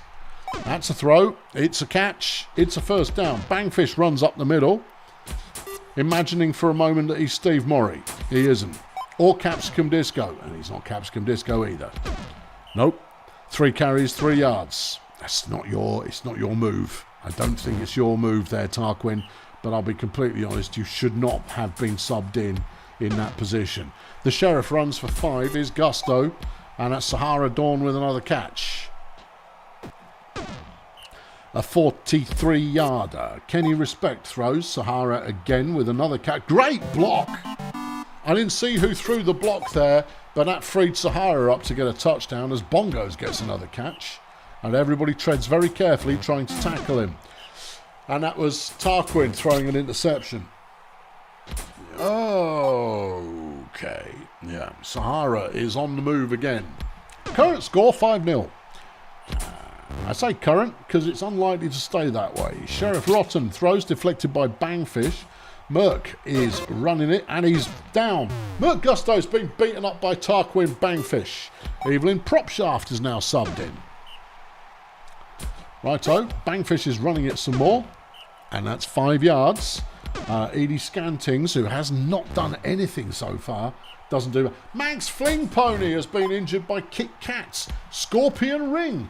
What was Scorpion Ring doing on the bench? I don't know, but he's not on the bench anymore. He's subbed in. All right, what's happening? Oh, half time just passed. Prop shot intercepted in the end zone. Rachie Scabras. Okay, Scabras is then sacked by Johanna U-turn. Scorpion has no injury. Tarquin Bangfish has been injured by Kit Kats. Matteo Falcone has subbed in. Your guess is as good as mine as to whether or not that's going to work out. I mean, it could be said that that cursed pitches are falling out of favour a little bit. Don't know why. Yeah. Don't know why they're falling out of favour. They seem to be so safe. Scabrous throws rotten with the deflection. Ring ran it for nothing. Scantings throws a pick six to the U-turn. And it's fair to say, Edgeslum have imploded. That's Kenny Respect making an interception. Yeah, Evelyn Propshaft drops the ball. Fine. U-turn, touchdown. Sympathy mode. Actually, I'm going to go somewhat sympathy mode so we don't miss the rest of the injuries. Ring. Nice run from Scorpion Ring for 31 yards. Scabrous on second and 10 is deflected.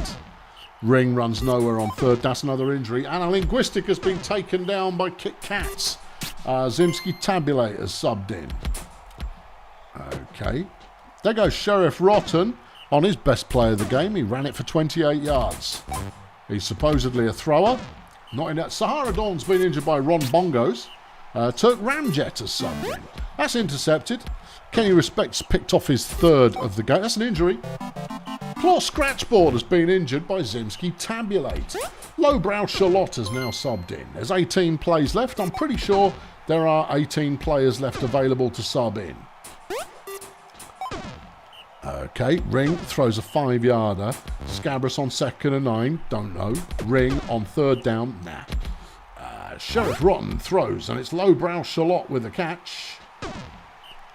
31 yards. I think player of the game will be someone who's managed to stay on the field for most of it. 3rd and 2. Rotten throws. U-turn. Touchdown. 5 touchdowns this game for Johanna U-turn, who's having a blinder of a game. And obviously scoring a touchdown means you don't get tackled, which means you're probably not dead. Scabrous throws. Kit Kats comes up with a tackle for loss. I think he's going to land player of the game. Last play of the game. And it's incomplete. Kel Surprise. Final score, Toymasters 9, Edgeslum no. Kit Kats, player of the game, 107 fan points for the Toymasters, 23 pancakes, 17 tackles, 1 tackle for loss, 3 sacks, 4 injuries inflicted. That works. Tarquin Bagfish is player of the game for Edgeslum.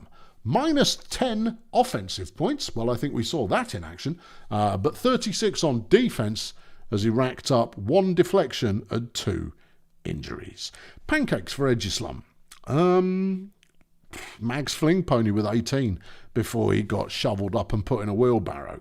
Over at the Toymasters, Claw Scratchboard usually. Yeah, there he is, 45. 45. That's... nobody wants to be involved in a game like that because, of course, every time you're injured, your player loses a few points of stats here and there and everywhere.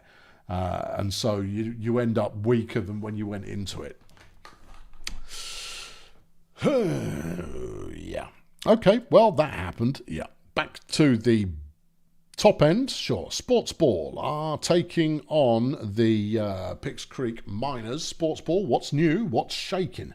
Stark Wrangler, the rookie, is getting a go in as a lineman. That's nice. Per Jackson is playing at runner. Okay. Then over at the Miners, Ferdy Equatorial Mount is getting a go at runner. So is Bronson Popo, the rookie. We'll see if either of them are going to be memorable. It will be the Miners who start us off. Teddy, the split capper, showing us how it's done. And it's an immediate throw to Argyle Stampede, who breaks a couple of tackles, gets 30 yards.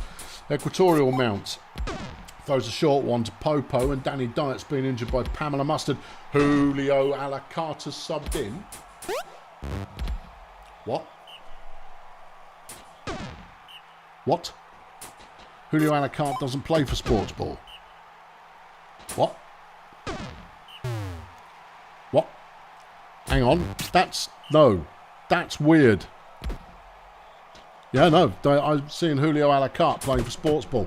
Does Julio Alacarte play for Sports Ball? Now? No. What the heck is going on here? I have to check. Julio Alacarte plays for Sports Ball. When did that happen? How did that happen? What the heck is going on? There wasn't a trade that I'm not aware of. Oh, no. Something peculiar. I have to check. My apologies. There is a game going on, but it might not be legal. No, Julio never went to free agency. I know, because I tried to sign him earlier today. Yeah, unless there's... I mean, Failure and Sportsball did do a trade, but it was Mandy Starlin and low-grade Mo. You don't think that's screwed up? Yeah.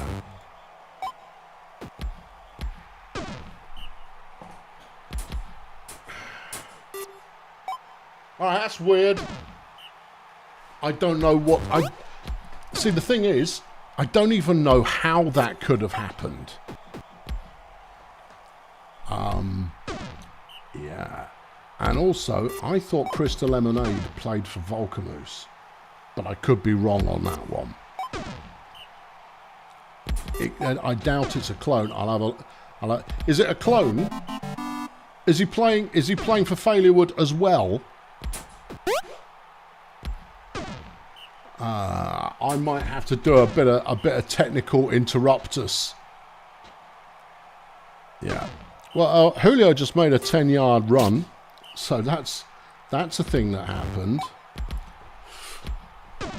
What even? Yeah, but yeah. Okay. He's no longer on your roster. Have you got the low-grade Mo? Did he play for you before? Have you still got Mandy Starlin?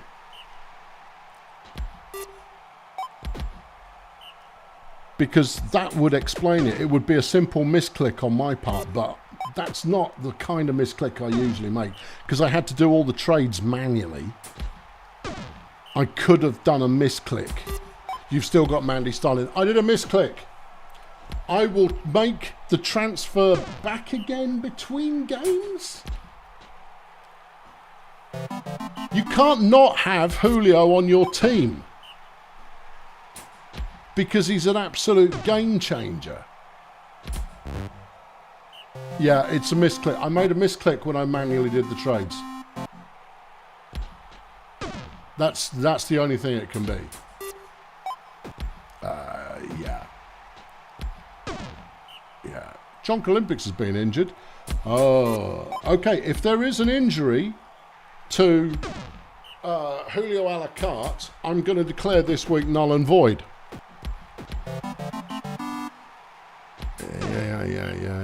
Yeah. Escape out of the game, transfer and replay the game from the start. I don't know if you can, but we'll have a go. Let's go exit match.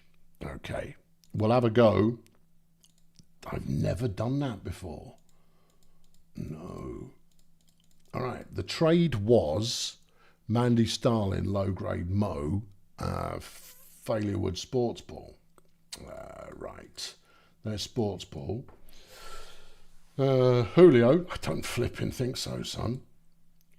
Okay, so you should also have... who am I looking at? Low-grade Mo?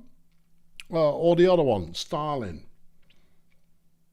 So Mo should be at Failurewood. There's Mo. Yeah. And that's why you are missing a gunner, because that gunner is Julio a la carte. Right, okay, easy fix, EZ fix, right. Right, move player, yes. Yeah. Okay, to where? Sportsball. Okay, and then go to Sportsball, yeah. Right, and then you find Julio, yeah. Move player. I don't know how I would have done that, because it's not like Julio doesn't stand out. Yeah, okay. My apologies. Move Julio back where he belongs. There you go. Right. So now Sportsball have a starting lineup that is working. Yeah. And Failywood has Julio a la carte automatically deployed at gunner cover, but we will now make that official. Right. All right, it's doing what it's supposed to. Back to the schedule. Yeah, okay. Who's playing? I don't know. Where are they playing? Here we go. Sportsball versus the Miners. Apologies for that. Everything's fine. All's fine here. There's nothing to see. It's all fine. Oh, no, I would have noticed it at Failywood as well. Because I would have said, oh, why haven't you got Julio on the field? Play Julio. Why is not? Why? And you're going to go, I did play Julio. And I'd have gone, what? Right. I misclicked. Oh, well, apparently there's a game on. Things are happening. They started before I was strictly speaking. Well, and we're still doing the pre-game talk, but that's possibly because the fans have been sat around for a bit. Right, it'll settle. There's enough plays left on the clock. There's a game still going on. I don't think the game is ruined. Right, okay. Well, I mean, arguably it is ruined if you're a sports ball fan because you went, have we signed Julio a la carte? Holy cow, we're going to win it all. 30 equatorial mount makes it 1-0 Miners. All right, the Frenchman throws. Bird Dog's got a catch for sports ball. He plays for them, but he has also fumbled it. So maybe that's not so ideal. Split Kappa running again for the Miners. Gains 7. Equatorial mount with a throw to Teddy Split Kappa. And that's a 15-yard gain. No, YouTube, now is not a time to put in a good advert. People will be going, I'm going to sit through an advert on this amateur hour. Split Kappa to the end zone, 2-0 Miners. Sports ball throw, Daxter's got the catch, and it's a first down for 21 yards. Okay. Van der Poel with the deflection. Equatorial mount with the deflection. And that's Daxter who managed to dig sports ball out of a hole there for 35 yards. The Frenchman tries a bit of run, and he probably shouldn't try that again. Per Jackson gains 2 yards. Diet on third and 8 is deflected by Split Kappa. Is this multiplayer at all? Well, you'll see how I'm not pressing anything, Laser Bees. Nice to see you, incidentally, Laser Bees. It's an auto battler. But you set your lineup and then submit it on a weekly basis. I run a multiplayer league for it where I basically manipulate the game code to allow a full multiplayer league. It does. Every one of these teams is run by a human. The official Discord for the game, they run multiple human-owned leagues. This is free. It's called FFFL, Brutalball Manager. Go to Steam, it's free. So you can experience it for yourself. Brutalball 2 is out later this year and improves on the first game in a number of different ways. Not least of all, it's prettier, but in a number of other ways as well. And the more the merrier. Yeah, it's terrific. Once you get used to it, terrific game. Teddy Split Kappa throws. It's 30 equatorial mount with a catch. And if you're here every week, we occasionally have a spare coaching job come up. So you will be welcome to come join us. Beginners welcome. We're very friendly. It is mostly stupid. Bird Dog there just made an interception. And holy cow, the sports ball need it. They're trailing 5-0 at the moment. As I get a little bit distracted. I don't know what that yellow bit is. Or in fact, that blue bit. I imagine that's from where I broke it. Daxter scores a touchdown. It's 5-1. Okay. The Miners still ahead at the moment, and they are playing very nicely. It's half-time. Gracie Graviton does some speeches, and so does the coach for the Miners, Bronson Popo. Good bit of running. All right, let's tune in on how these new players are actually getting on. Popo there with a 26-yard gain. That's solid. But, I mean, it's all about Teddy Split Kappa, who could be on for some kind of an MVP season. The Nomads are on their last chance to retain their current owner. Split Kappa to the end zone, 6-1. I don't think Sports Ball are going to come back. but that's because they haven't brought Julio in as a ringer, and it's another fumble. Stampede has picked it up. The Miners really are running the show on this one. Stampede all the way to the end zone to make it 7-1.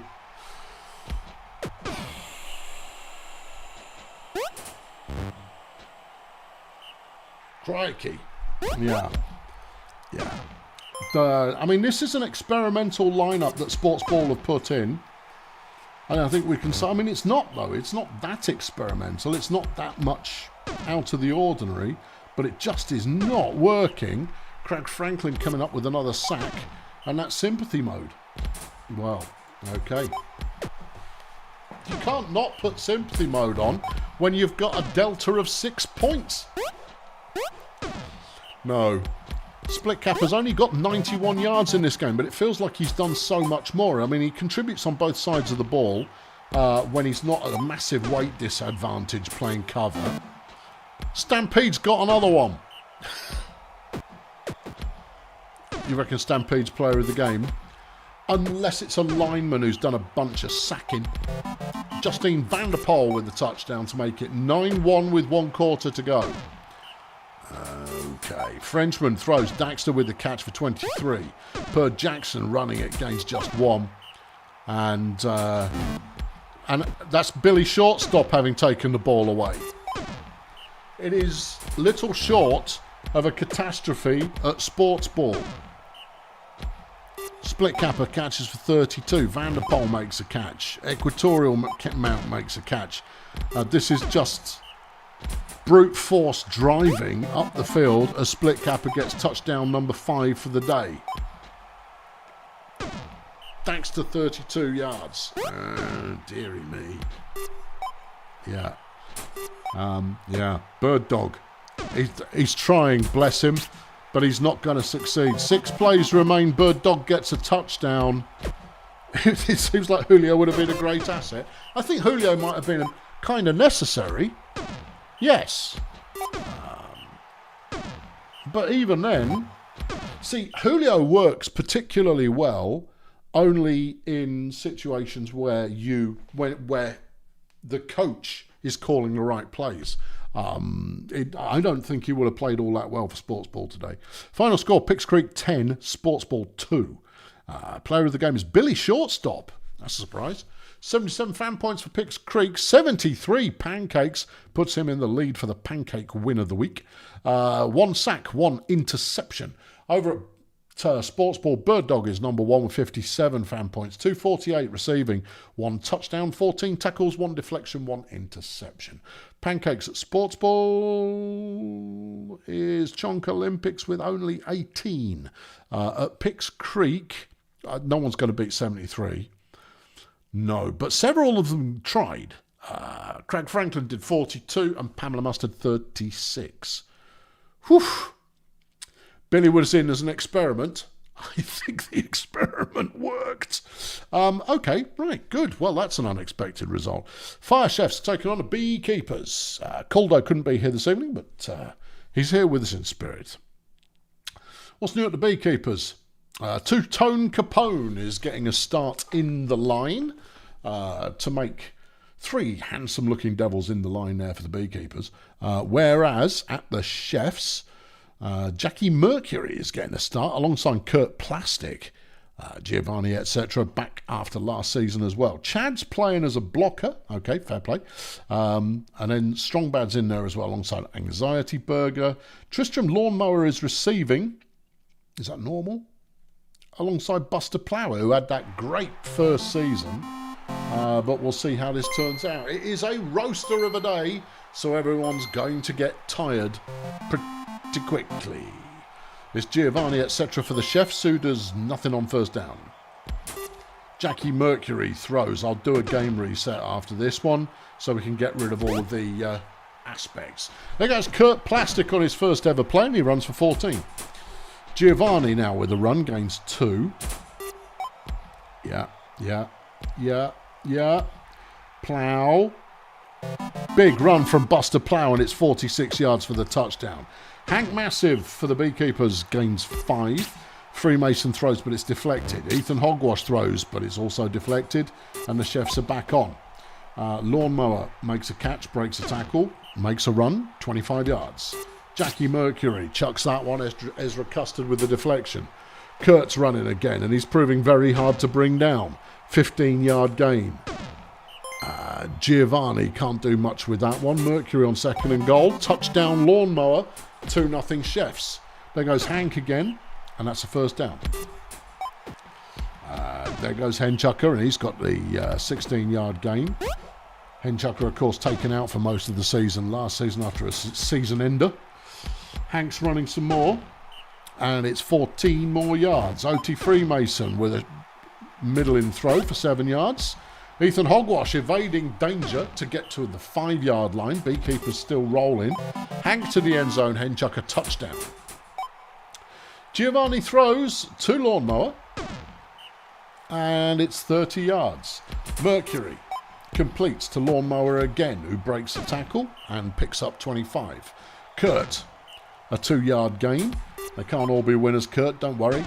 Mercury gets them a first down, and they're already looking down the barrel of the end zone. Capone gets his first career sack, and that leads to a stop of the drive. There goes Custard getting a catch from Freemason for a first down for the Beekeepers. Hogwash then completes an 11-yarder. Hank is intercepted by Tristram Lawnmower. Buster Plough, all on his own, to the end zone. 3-1, Chefs. Hank straight up the middle, breaks a couple of tackles, gains 9 yards. Freemason, Hank Massive is still the number 1 all-time for broken tackles. I know you wanted to know that. I don't know why I knew it. Hold on. Strongman Malcontent is out for the season, injured by Kathy Glowpad. Fritz Beermatters subbed in. Fire Chefs down a blocker early doors. Rolf Henchucker makes a catch and has a first down for the Beekeepers. Freemason throws, and it's Henchucker to the end zone to make it 3-2. All right, Giovanni to Lawnmower again, and it's another 19 yards. Murky can't get anywhere. Kurt Plastic was sacked by Manfred Textures, etc. Throws, and it's Plough once more. Hank won't make that tackle. Nope. Henchucker might. Yeah. 47-yard gain. Mercury to Lawnmower. First down. End zone. Touchdown. 4-2 Chefs. Lawnmower with a deflection. Freemason looking to throw. Completes to Hank, who gets the first down. Hogwash straight up the middle. Gains 8. Not quite enough. Hank, though, takes them the rest of the way, and that's a first down. Kathy Glowpag dropping out of the line to make some extra blocks. Freed up 20-yard gain there. Kurt Plastic makes the deflection. Half-time rolls around. Beekeepers have the ball, but they currently trail by 2. It's a 3rd and 7, and Hank has a long way to go, and he does not get there. All right. Tristram. Another good catch from Tristram Lawnmower. And it's a 32-yard gain. Mercury throws. Plough once again breaks that first tackle. And gains another 36. Plastic throws. Lawnmower, touchdown, 5-2. Hank gains 3. Oti throws. Custard's got the catch. Ezra Custard's been quiet so far, but that one was worth 37. Here comes Hogwash up the middle, and that's 2 yards gained. Hank throws. Dangerous, but it was completed. Oti completes another 11-yarder. Rolf, well, he was slowed down a bit and could only gain 7. Hank with 3 to go gets the first down. Oti, Custard, touchdown, 5-3 now. Right, Two-Tone Capone gets his second sack of the game. Kurt Plastic on 3rd and 14. Breaks all the tackles necessary to gain 16 yards. Hank Massive comes up with a sack. Jackie Mercury is deflected by Rolf Henchucker. Kurt, not this time you don't, Kurt. All right, Beekeepers with a chance to close the gap a little bit. A 9-yard gain from Hank Massive. That's Ezra Custard. Raking in the yards a little bit, gains 26. Hogwash can only get a couple. No, not even. Hogwash doesn't. Hank doesn't. OT doesn't. Chef's back in. Beekeepers had the chance, but didn't use it. Buster is breaking tackles some more. 36 yards gain. Buster Plough just looks great. He's an orc, you know. OT Freemason has been injured by Buster Plough, bringing in Joe Shampoon to play runner for the Beekeepers. I didn't think that was something he could do. Well, we'll find out, won't we? 6-3 is the score, 22 plays to go. Here is Shampoon. Tackled for a loss. Maybe that was a fluke. Yeah, 3rd and 13. There goes Hank. He's caught in traffic and he will not break out of it. Chef's back in possession. There goes Tristram Lawnmower. He's got them a first down. Jackie Mercury completes to Kurt Plastic. He's tough to bring down. Yeah, he is. A 33-yard gain. Plastic tries to run, but it does not pay off. Plough, touchdown. 7-3. We just want one more look at Joe Shampoon as Hank Massive makes a Hank Massive run for 26 yards. Here's Shampoon looking to throw. Giving up on the throw. Breaks the tackle. Gains 7 yards. Is that good? No. Right then. Henchucker for the first down. Beekeepers have lost this one.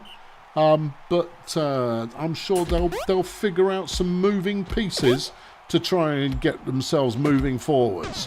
Nice run from Hogwash for 23. Ethan Hogwash is so slow. But he does manage to stay on his feet quite a bit. Capone's 3rd sack of his debut game registers him as, okay, he's a player to be taken seriously. Hank Massive, a 4-yard gain. Joe Shampoon running it, and this time he's got a turn of speed, and he got 8 yards. Hogwash has not got a turn of speed, and he gains 9 yards. Last play of the game, Hank, and it's a first down, but the final score, Fire Chefs 7, Beekeepers 4. Player of the game, Tristram Lawnmower for the Chefs, 71 fan points, 209 receiving, 3 touchdowns, 4 deflections, 1 interception. Manfred Textures for the Beekeepers, 55 fan points, 53 pancakes, 12 tackles, 1 sack. Pancakerist for the Beekeepers, Kathy Glopad with 68. Tristram Lawnmower hasn't got nothing to do with this, leading the pancakes at the Chef's Anxiety Burger with just 19. Right, to the main menu. Yeah, I just want to reset the field. Exit main menu. Boing. Load. None of these have got swear names. No, they don't.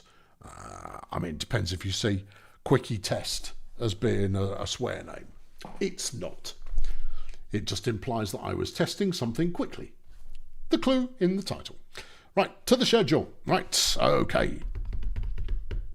4 games to go. Flippin' heck. It's hot in here and I'm out of gas.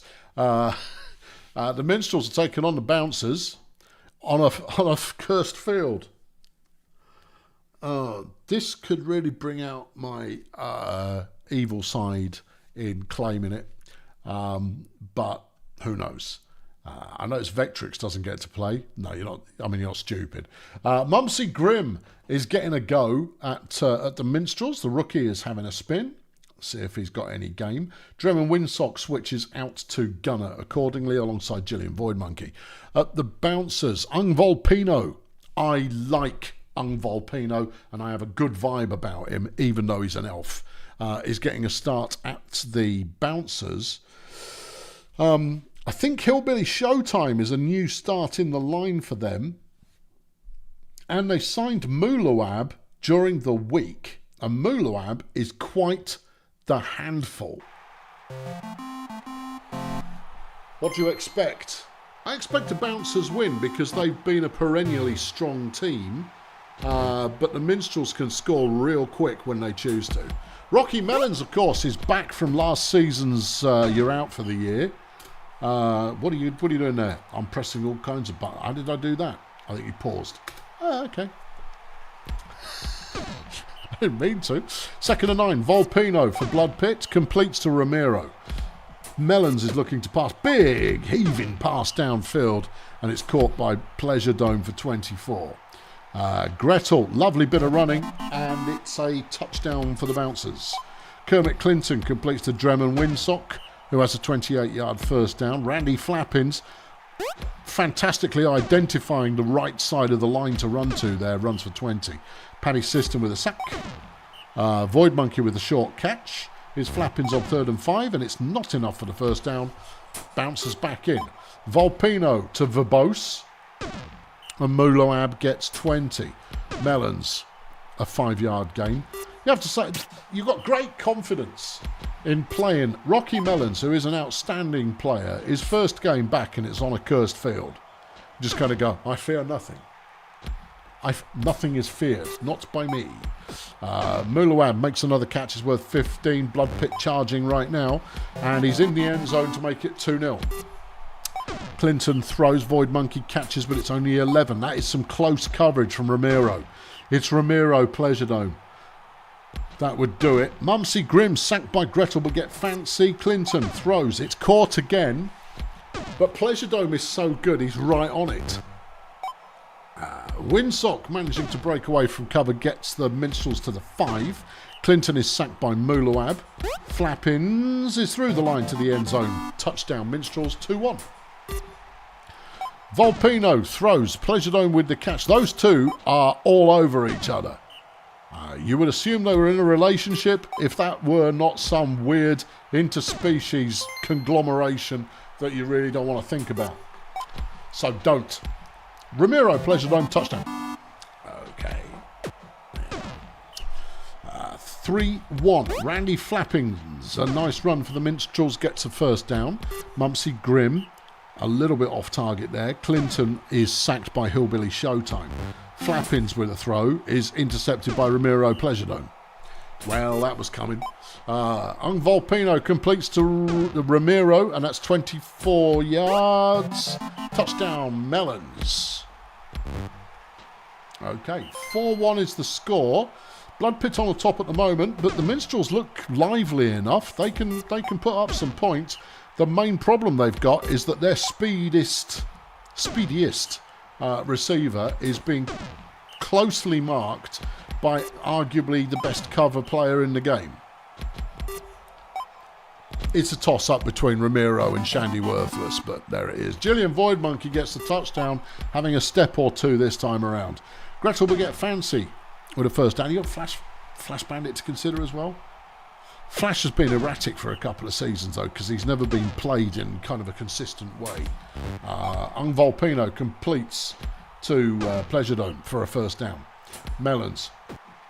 Nice piece of running from Rocky Melons down at about the 1-inch line. Baguette Fancy punches it in 5-2. Flash is back at Urg. Yep, I know. Yeah.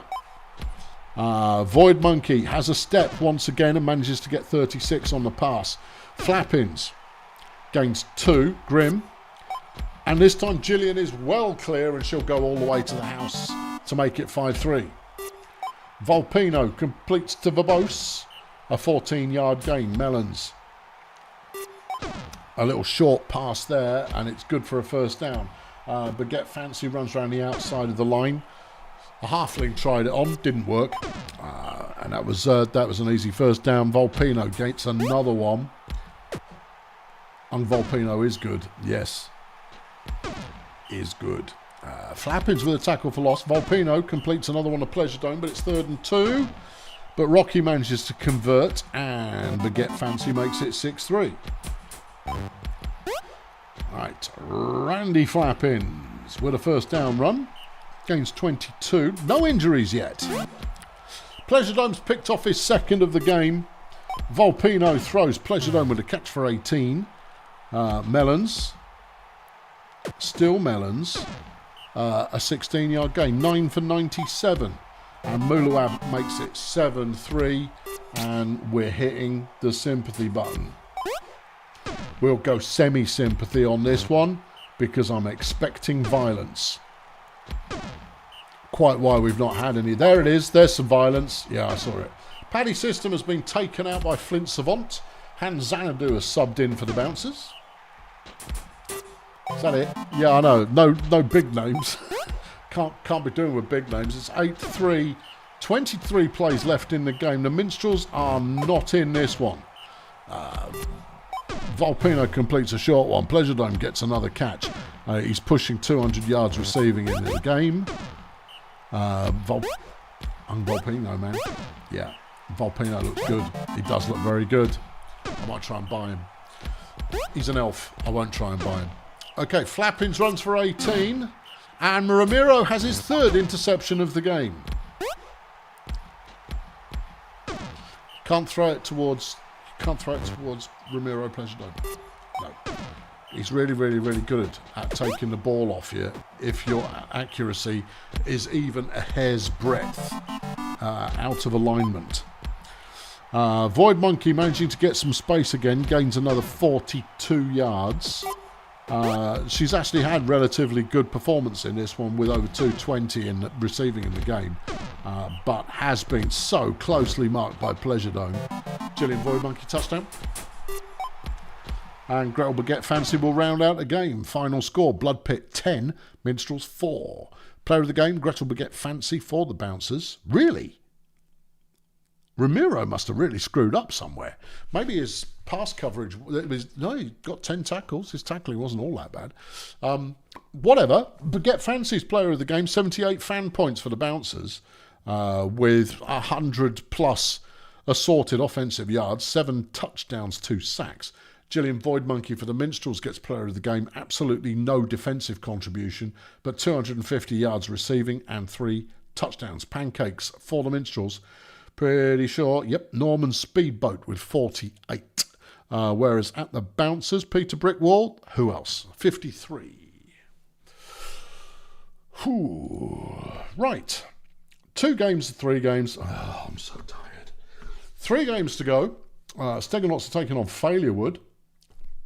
I tell you, it's really taking it out of me.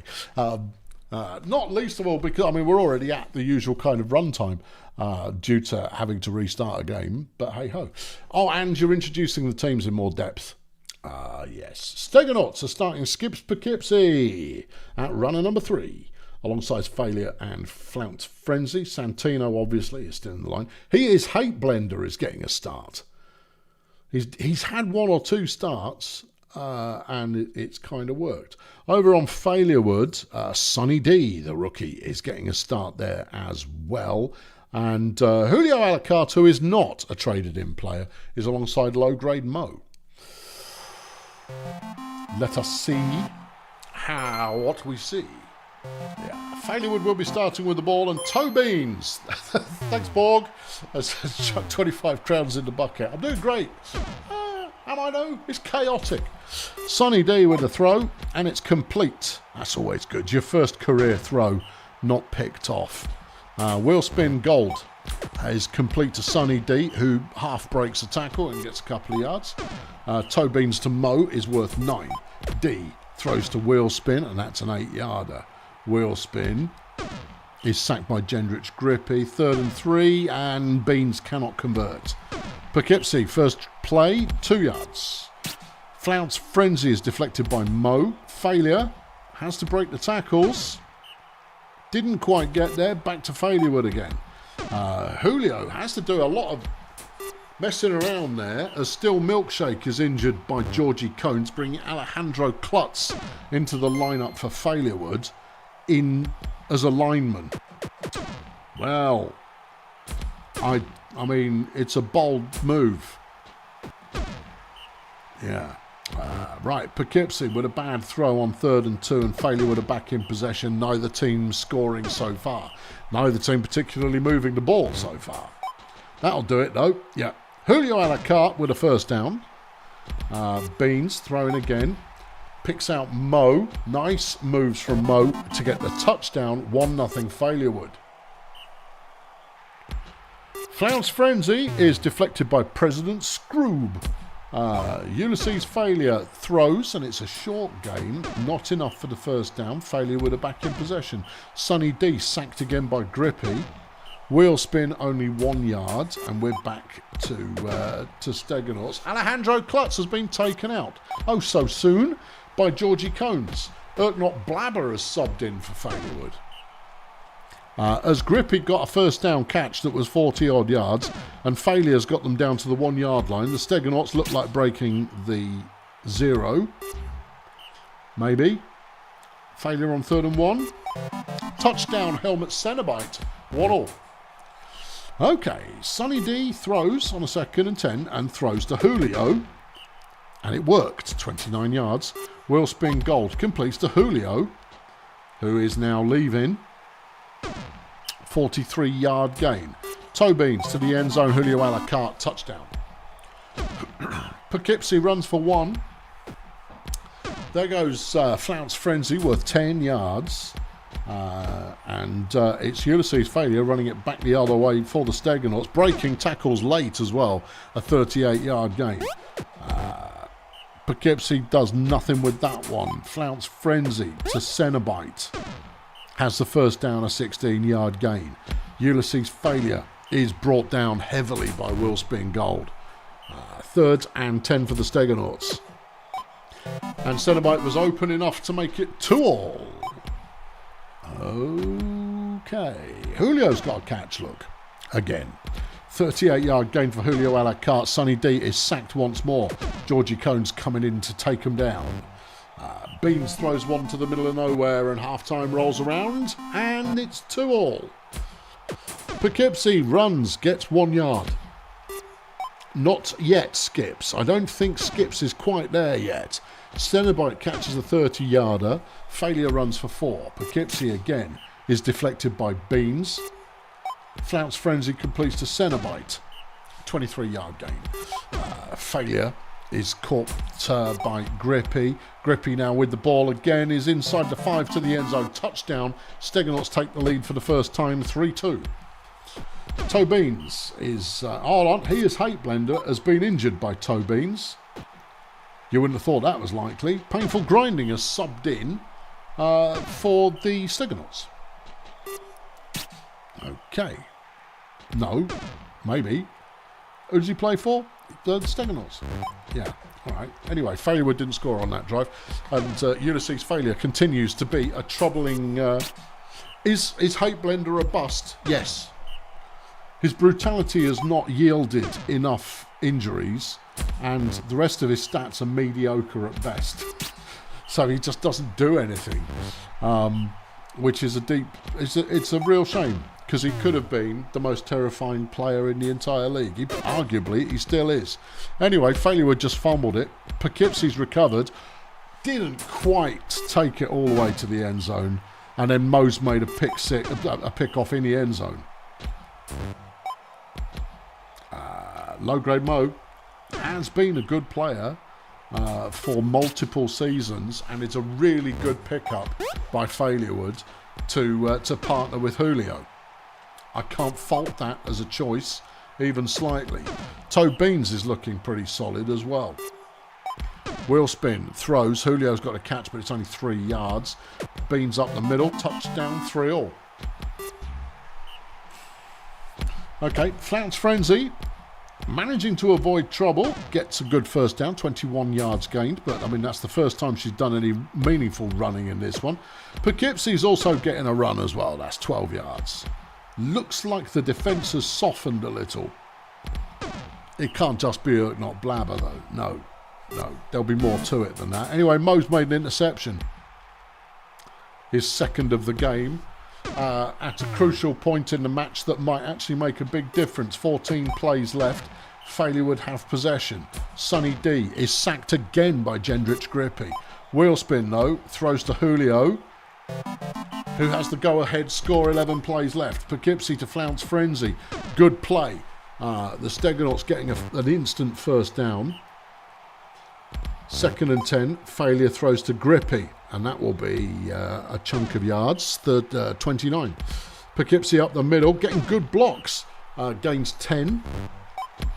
There's Grippy again. Touchdown. Ulysses Failure's been injured by Toe Beans. Nobby Harefoot has subbed in. 6 plays left. Failurewood with the ball from the halfway line, and you throw it to Julio after you get sacked. There's Julio with the ball, but he's covered by so much traffic it's not even funny, and Beans throws it away. This one will end up as a tie. Come on, prove me right. It is. Yeah, there we go. Final score, Steganauts 4, Failurewood 4. Player of the game, Georgie Cones for the Steganauts. 104 fan points, 60 pancakes, 11 tackles, 4 sacks, 2 injuries inflicted. At Failurewood, low-grade Mo, 54 fan points, 101 receiving, 1 touchdown, 1 deflection, 2 interceptions. Pancakes at Failerwood are Guns are hazardous with 30, while at the Steganauts, I don't think anyone's going to beat Cones. Yes, no, Santino Bananas, 62 pancakes, gets the pancake trophy, award, rosette, ribbon, star player prize. Who's to say? Voodoo Boys are taking on the Nomads. All right, Voodoo Boys are playing Curly Yo in runner. Nothing else has particularly changed. Interesting. Yes. At the Nomads, not a lot will have changed here either, although Peace Goat, the rookie, is getting a start in the line. It's a hot day. Who knows? Rufus Paper Trail for the Nomads will get us underway. Paper Trail typically a pretty decent player. And that was deflected by Bertha. Many things are deflected by Bertha.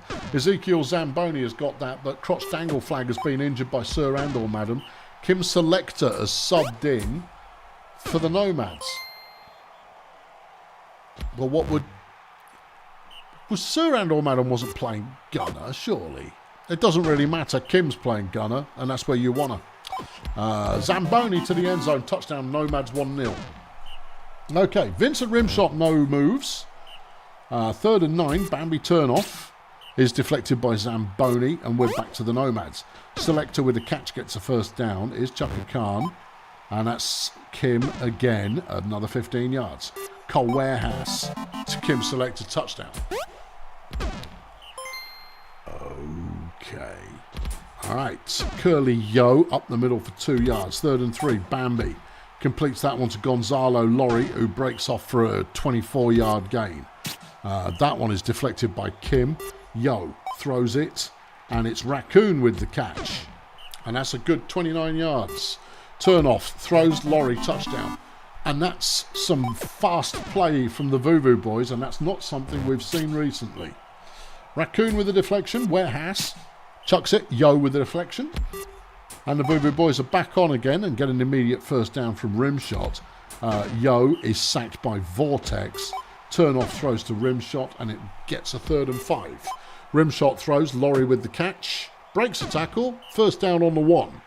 Yo out the back of the end zone. Turnoff. Touchdown, Bertha Raccoon, 2-all. Right you are. Okay, yeah, good. A first down throw from the Nomads is followed up by a deflection, and then Warehouse is trying to run it. Does reasonably well, gains 9. Paper Trail on 3rd and 1. Gets past the line, gets the first down, and he'll be happy with both of those things. Zamboni with a 10-yard catch. Warehouse throws again, deflected by Raccoon. Paper Trail tries to run, gains only 4. 3rd and 6, Chaka Khan. Complete to Zamboni, and the drive continues. Nomads maintaining possession as Zamboni keeps moving them up the field. Paper Trail to the end zone, Kim Selector, 3-2 Nomads. Yo is sacked by Vortex, 3rd and 12, and it's intercepted by Kim Selector, but that was 3rd down anyway, so not a massive... Pardon? Ezekiel Zamboni, touchdown. All right. Paper Trail gets a tackle for loss, and then Peace Goat gets a tackle for loss, and then Zamboni gets a deflection. And the Voodoo Boys are once again going, oh, we'll have another go in a minute. As Kim gets another catch to take the Nomads inside the 10-yard line. Warehouse to the end zone. Ezekiel Zamboni, touchdown. Bertha is breaking away, though. Gets 26 yards. Halftime rolls around. Nomads up 5-2. Curly Yo tries a run. Didn't really work. Bambi turnoff is deflected. Rimshot completes to Gonzalo, who will take them down to about the 15. A 35-yard gain. Yo throws, dropped by Raccoon. Turnoff throws to nobody. Rimshot deflected by Kim, and the Nomads take possession back for themselves because they want it. Chaka Khan to Zamboni, first down. And it's an interception. Sir and or Madam has made the interception. Weren't they injured? No. You must have misread that. Evidently. Yo can't do anything on first down. Turnoff is a terrible throw on second down. Rimshot is deflected on 3rd down. I mean, that's the kind of play from your offense that makes team owners just kind of go, just one of you do something right. Nomads charging once more. I say charging, they're kind of grinding away up the field. And Zamboni gets Ezekiel Zamboni. He may not be the flashiest receiver you'll see, but I think... hold on, Cole at Warehouse has been injured by Curly Yo. Douglas Mopey has subbed in, and we know that Douglas Mopey is mediocre. Right, it's 6-2. Bertha Raccoon catches one, and that's by no means guaranteed, and then catches another one. This is all good. That's a touchdown. 6-3. The Voodoo Boys showing what's possible when they actually put their minds to it. Kim gets another catch, and it's 29 yards. Nomads back in possession. Zamboni, once again. I think, what I was going to say, that Ezekiel Zamboni is in a right place on the right team to break the number of catches in a game record. Because to win number of catches in a game is not about catch it and score. No. It's about catch it for a first down, catch it for a first down, catch it for a first down, catch it for a first down, catch it for a score. There was an interception that happened there, and the Voodoo Boys have got the ball temporarily, and they've given it back again. Rufus throws, Zamboni with another short catch. Yeah, I bet he's got the most catches in the league after this game. Yeah, that is all. I'm just saying, I'm just putting that out there as a stat point to consider. Chaka Khan makes an interception. The game's over. This was Zamboni touchdown. 5th of the game for Ezekiel Zamboni. Bambi Turnoff catches for 7. Curly Yo throws a good one, and it's worth 10. Turnoff sack, fumble, bust a vortex. Rufus Paper Trail throws, it's deflected by Turnoff. Chaka Khan is caught by Douglas Mopey for a first down. Mopey now runs the ball, doesn't go very far. Paper Trail on the last play of the game. Ezekiel Zamboni, touchdown. Final score, Voodoo Boys 3, Nomads 9. Player of the game, Ezekiel Zamboni, with 87 fan points, 228 receiving, 6 touchdowns, 4 passes deflected. Bertha Raccoon for the Voodoo Boys, 57 fan points, 158 receiving, 2 touchdowns, 6 deflections, nice, 1 interception. Pancakes at the Voodoo Boys, no, they didn't really bother, but Alvin Government got 18. Hold on, no, Sir Randall Manham got 19. I do beg your pardon. At the Nomads, they couldn't really be bothered either. Peace Goat, on his debut, led the team with 19 pancakes. Really? Yeah. Okay, fine, fair play. Last game of the week, thank God. Bongolia are taking on the Volcamoose Saints. Have Bongolia put it together this season yet? And they've got John DeCaro. We'll see. But not a lot of other changes going on. They already have a good line. Their receivers are solid. And then it's Hugo Blowfish, Paul Crapwhistle, Mikey Heimlich having retired. Over at the Saints, well, it's Hunkerdome, Viking and Inquisitor. No change at all. Biscuit, Frenzy, Gaffer, and then Dick Bergen, Ridges at receiver. Don't mess with it if it wins you a lot of games. As the common phrase, nay, saying goes. First play of the game, Spangles Hunkerdome just takes off. A 26-yard gain for the Saints. Paul Dagger gets the tackle for loss. Kremp throws. And Erland Dickberg being covered by John DeCaro makes it 3rd and 2. DeCaro then with a deflection stops the drive. Well now, Darkness Albright gets a first down for Bongolia. DeCaro throws to Hugo Blowfish, gets 6 yards. What's Bongolia doing passing the ball? It's a new thing. They're trying it on. Well, that didn't work. No, that was it not working. But Big Rod McGurk has just made an interception, and Bongolia are getting another try. Nice run from John DeCaro, 13 yards for the first down. Paul Crapwhistle on 1st and 10. Intercepted in the end zone by Vicky the Viking. All right, Spangles, another good run, 10 yards. Viking throws. Hunkerdome with a 3-yard catch. Inquisitor throws a short one to Viking to get the 1st down. Hunkerdome running again. Comfortable first and is still going. more yardage on top. And that's John DeCaro making an interception. Has John DeCaro suddenly become a badass? He spent multiple years in the doldrums with me taking the mickey out of him every single week. He had one season with me where he didn't. He did like 6 games with me where I half turned him around. He then did a full season at budget where he played really well. And now he's been traded to Mongolia and is starting with his hair on fire. Vikings have a 2nd and 9 and it's intercepted by who? John DeCaro. The world's gone mad. DeCaro, another nice run. This is John DeCaro, 2-way player. Paul Crapbristle runs for 1. Hugo Blowfish can't get any yardage. It falls to DeCaro and he can't dig them out of that hole. Hunkerdome on 1st down, another good run from him, 15 yards. Viking gains just 1. Inquisitor throws, it's caught but for not a lot. Hunkerdome has to do it all and cannot do it. Hugo Blowfish, no. Johnny DeCaro, no. Paul Crapwhistle, no. Chris Biscuit has suddenly turned up the heat. Hunkerdome throws and it's Kremp with the catch and that's worth 17. Viking to a wide open slot Ridges for the touchdown, and after 39 plays we have our first score of the game. The Saints take the lead. Mutant Lip Balm making a catch for Mongolia. That's a lovely bit of broken tackle running there. Kremp Inquisitor's been injured by Big Rod McGurk. Sad Lurch has subbed in for the Saints. That was a pass and a bit. That was a pass and a bit. Darkness Albright getting Mongolia down to the line. DeCaro throws to Albright to equalise the scores. Viking, 1 yard up the middle. Lurch. Lovely run there from Sad Lurch, who we don't see very often, but does have, the 300 yards in a career so far. Hunkerdome is dropped by Erlen Dickberg. That's not something you see very often. Dickberg is about as reliable a short-range receiver as you're ever likely to get, and the Saints stall out. Half-time has rolled around and it's 1-1. DeCaro on 2nd and 8.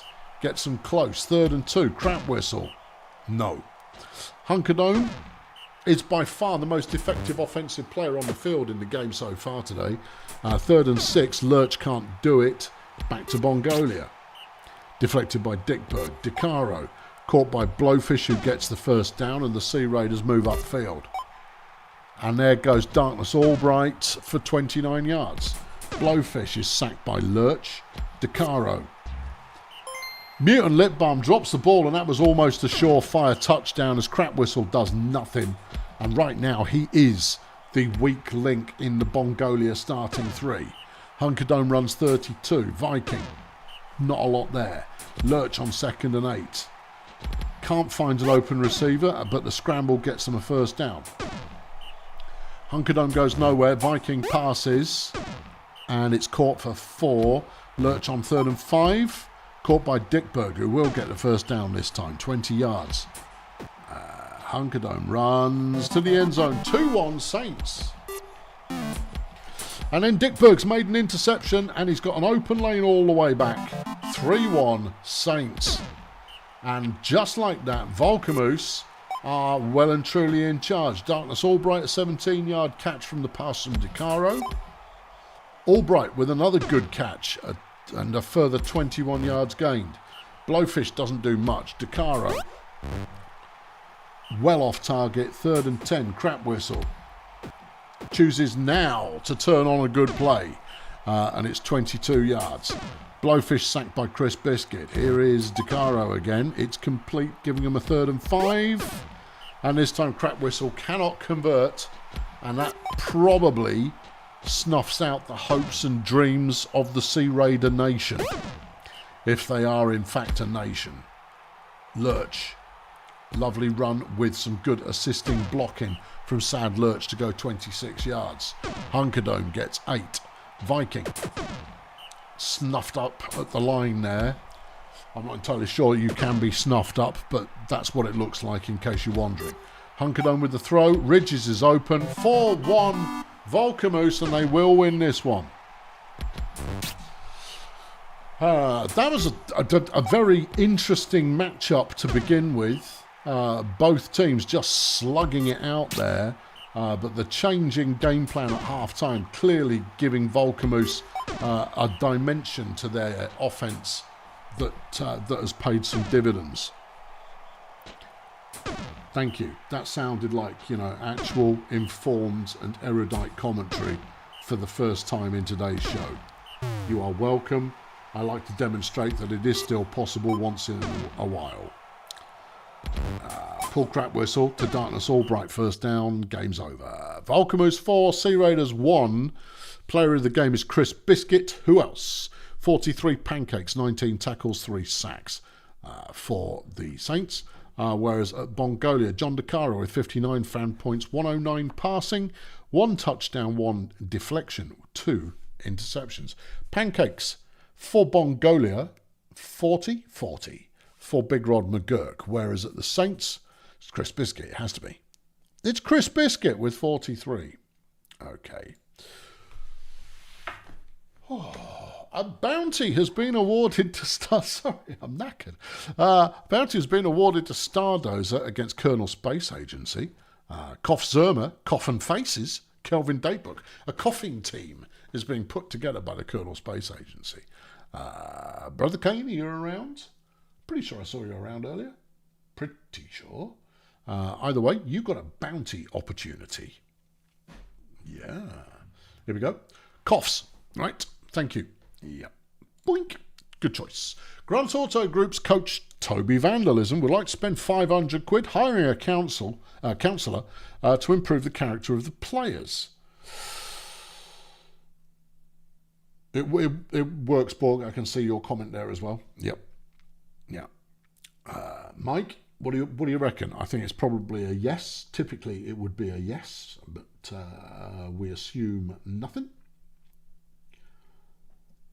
And Mike says, spend the money. Righto.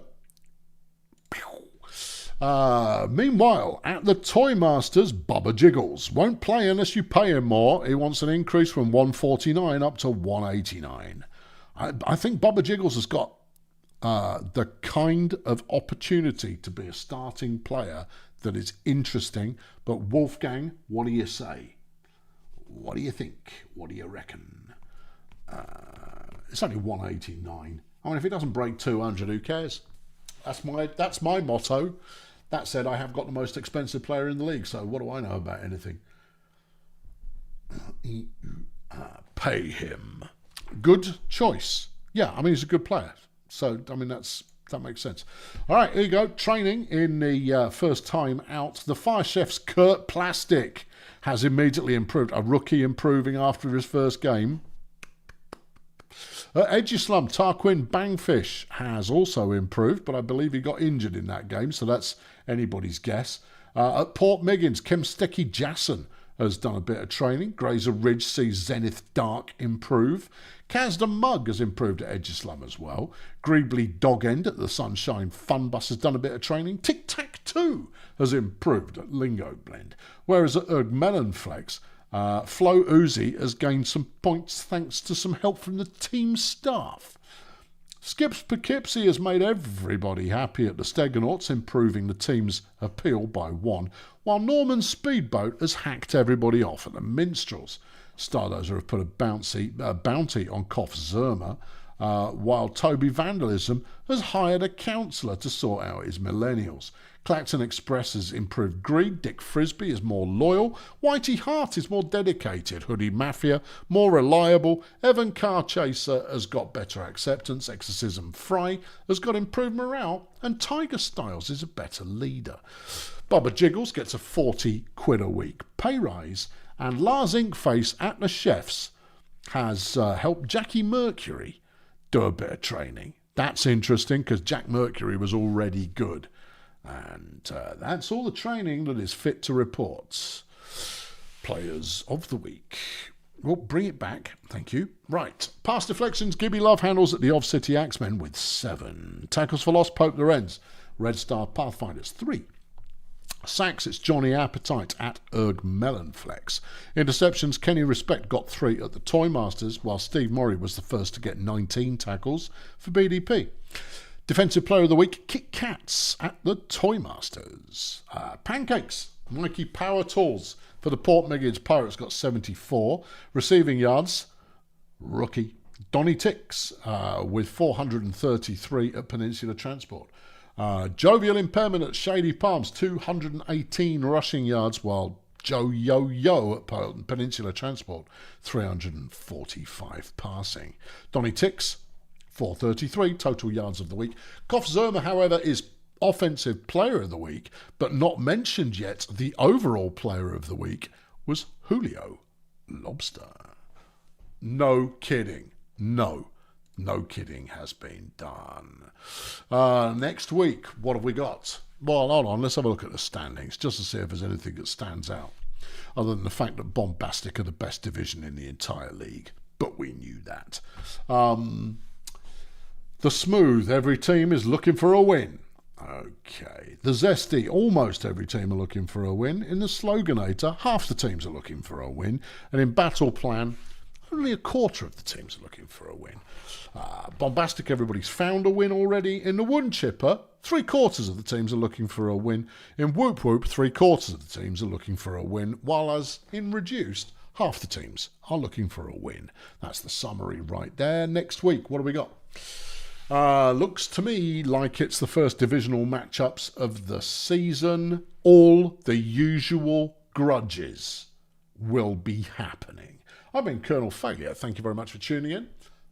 I'll be back next week with more of this. Hopefully, when I feel a little bit less like I'm going to go. But I'm not doing that now. Yeah, good. Right, super. Thanks for watching. Catch you next time. Cheerio. This one.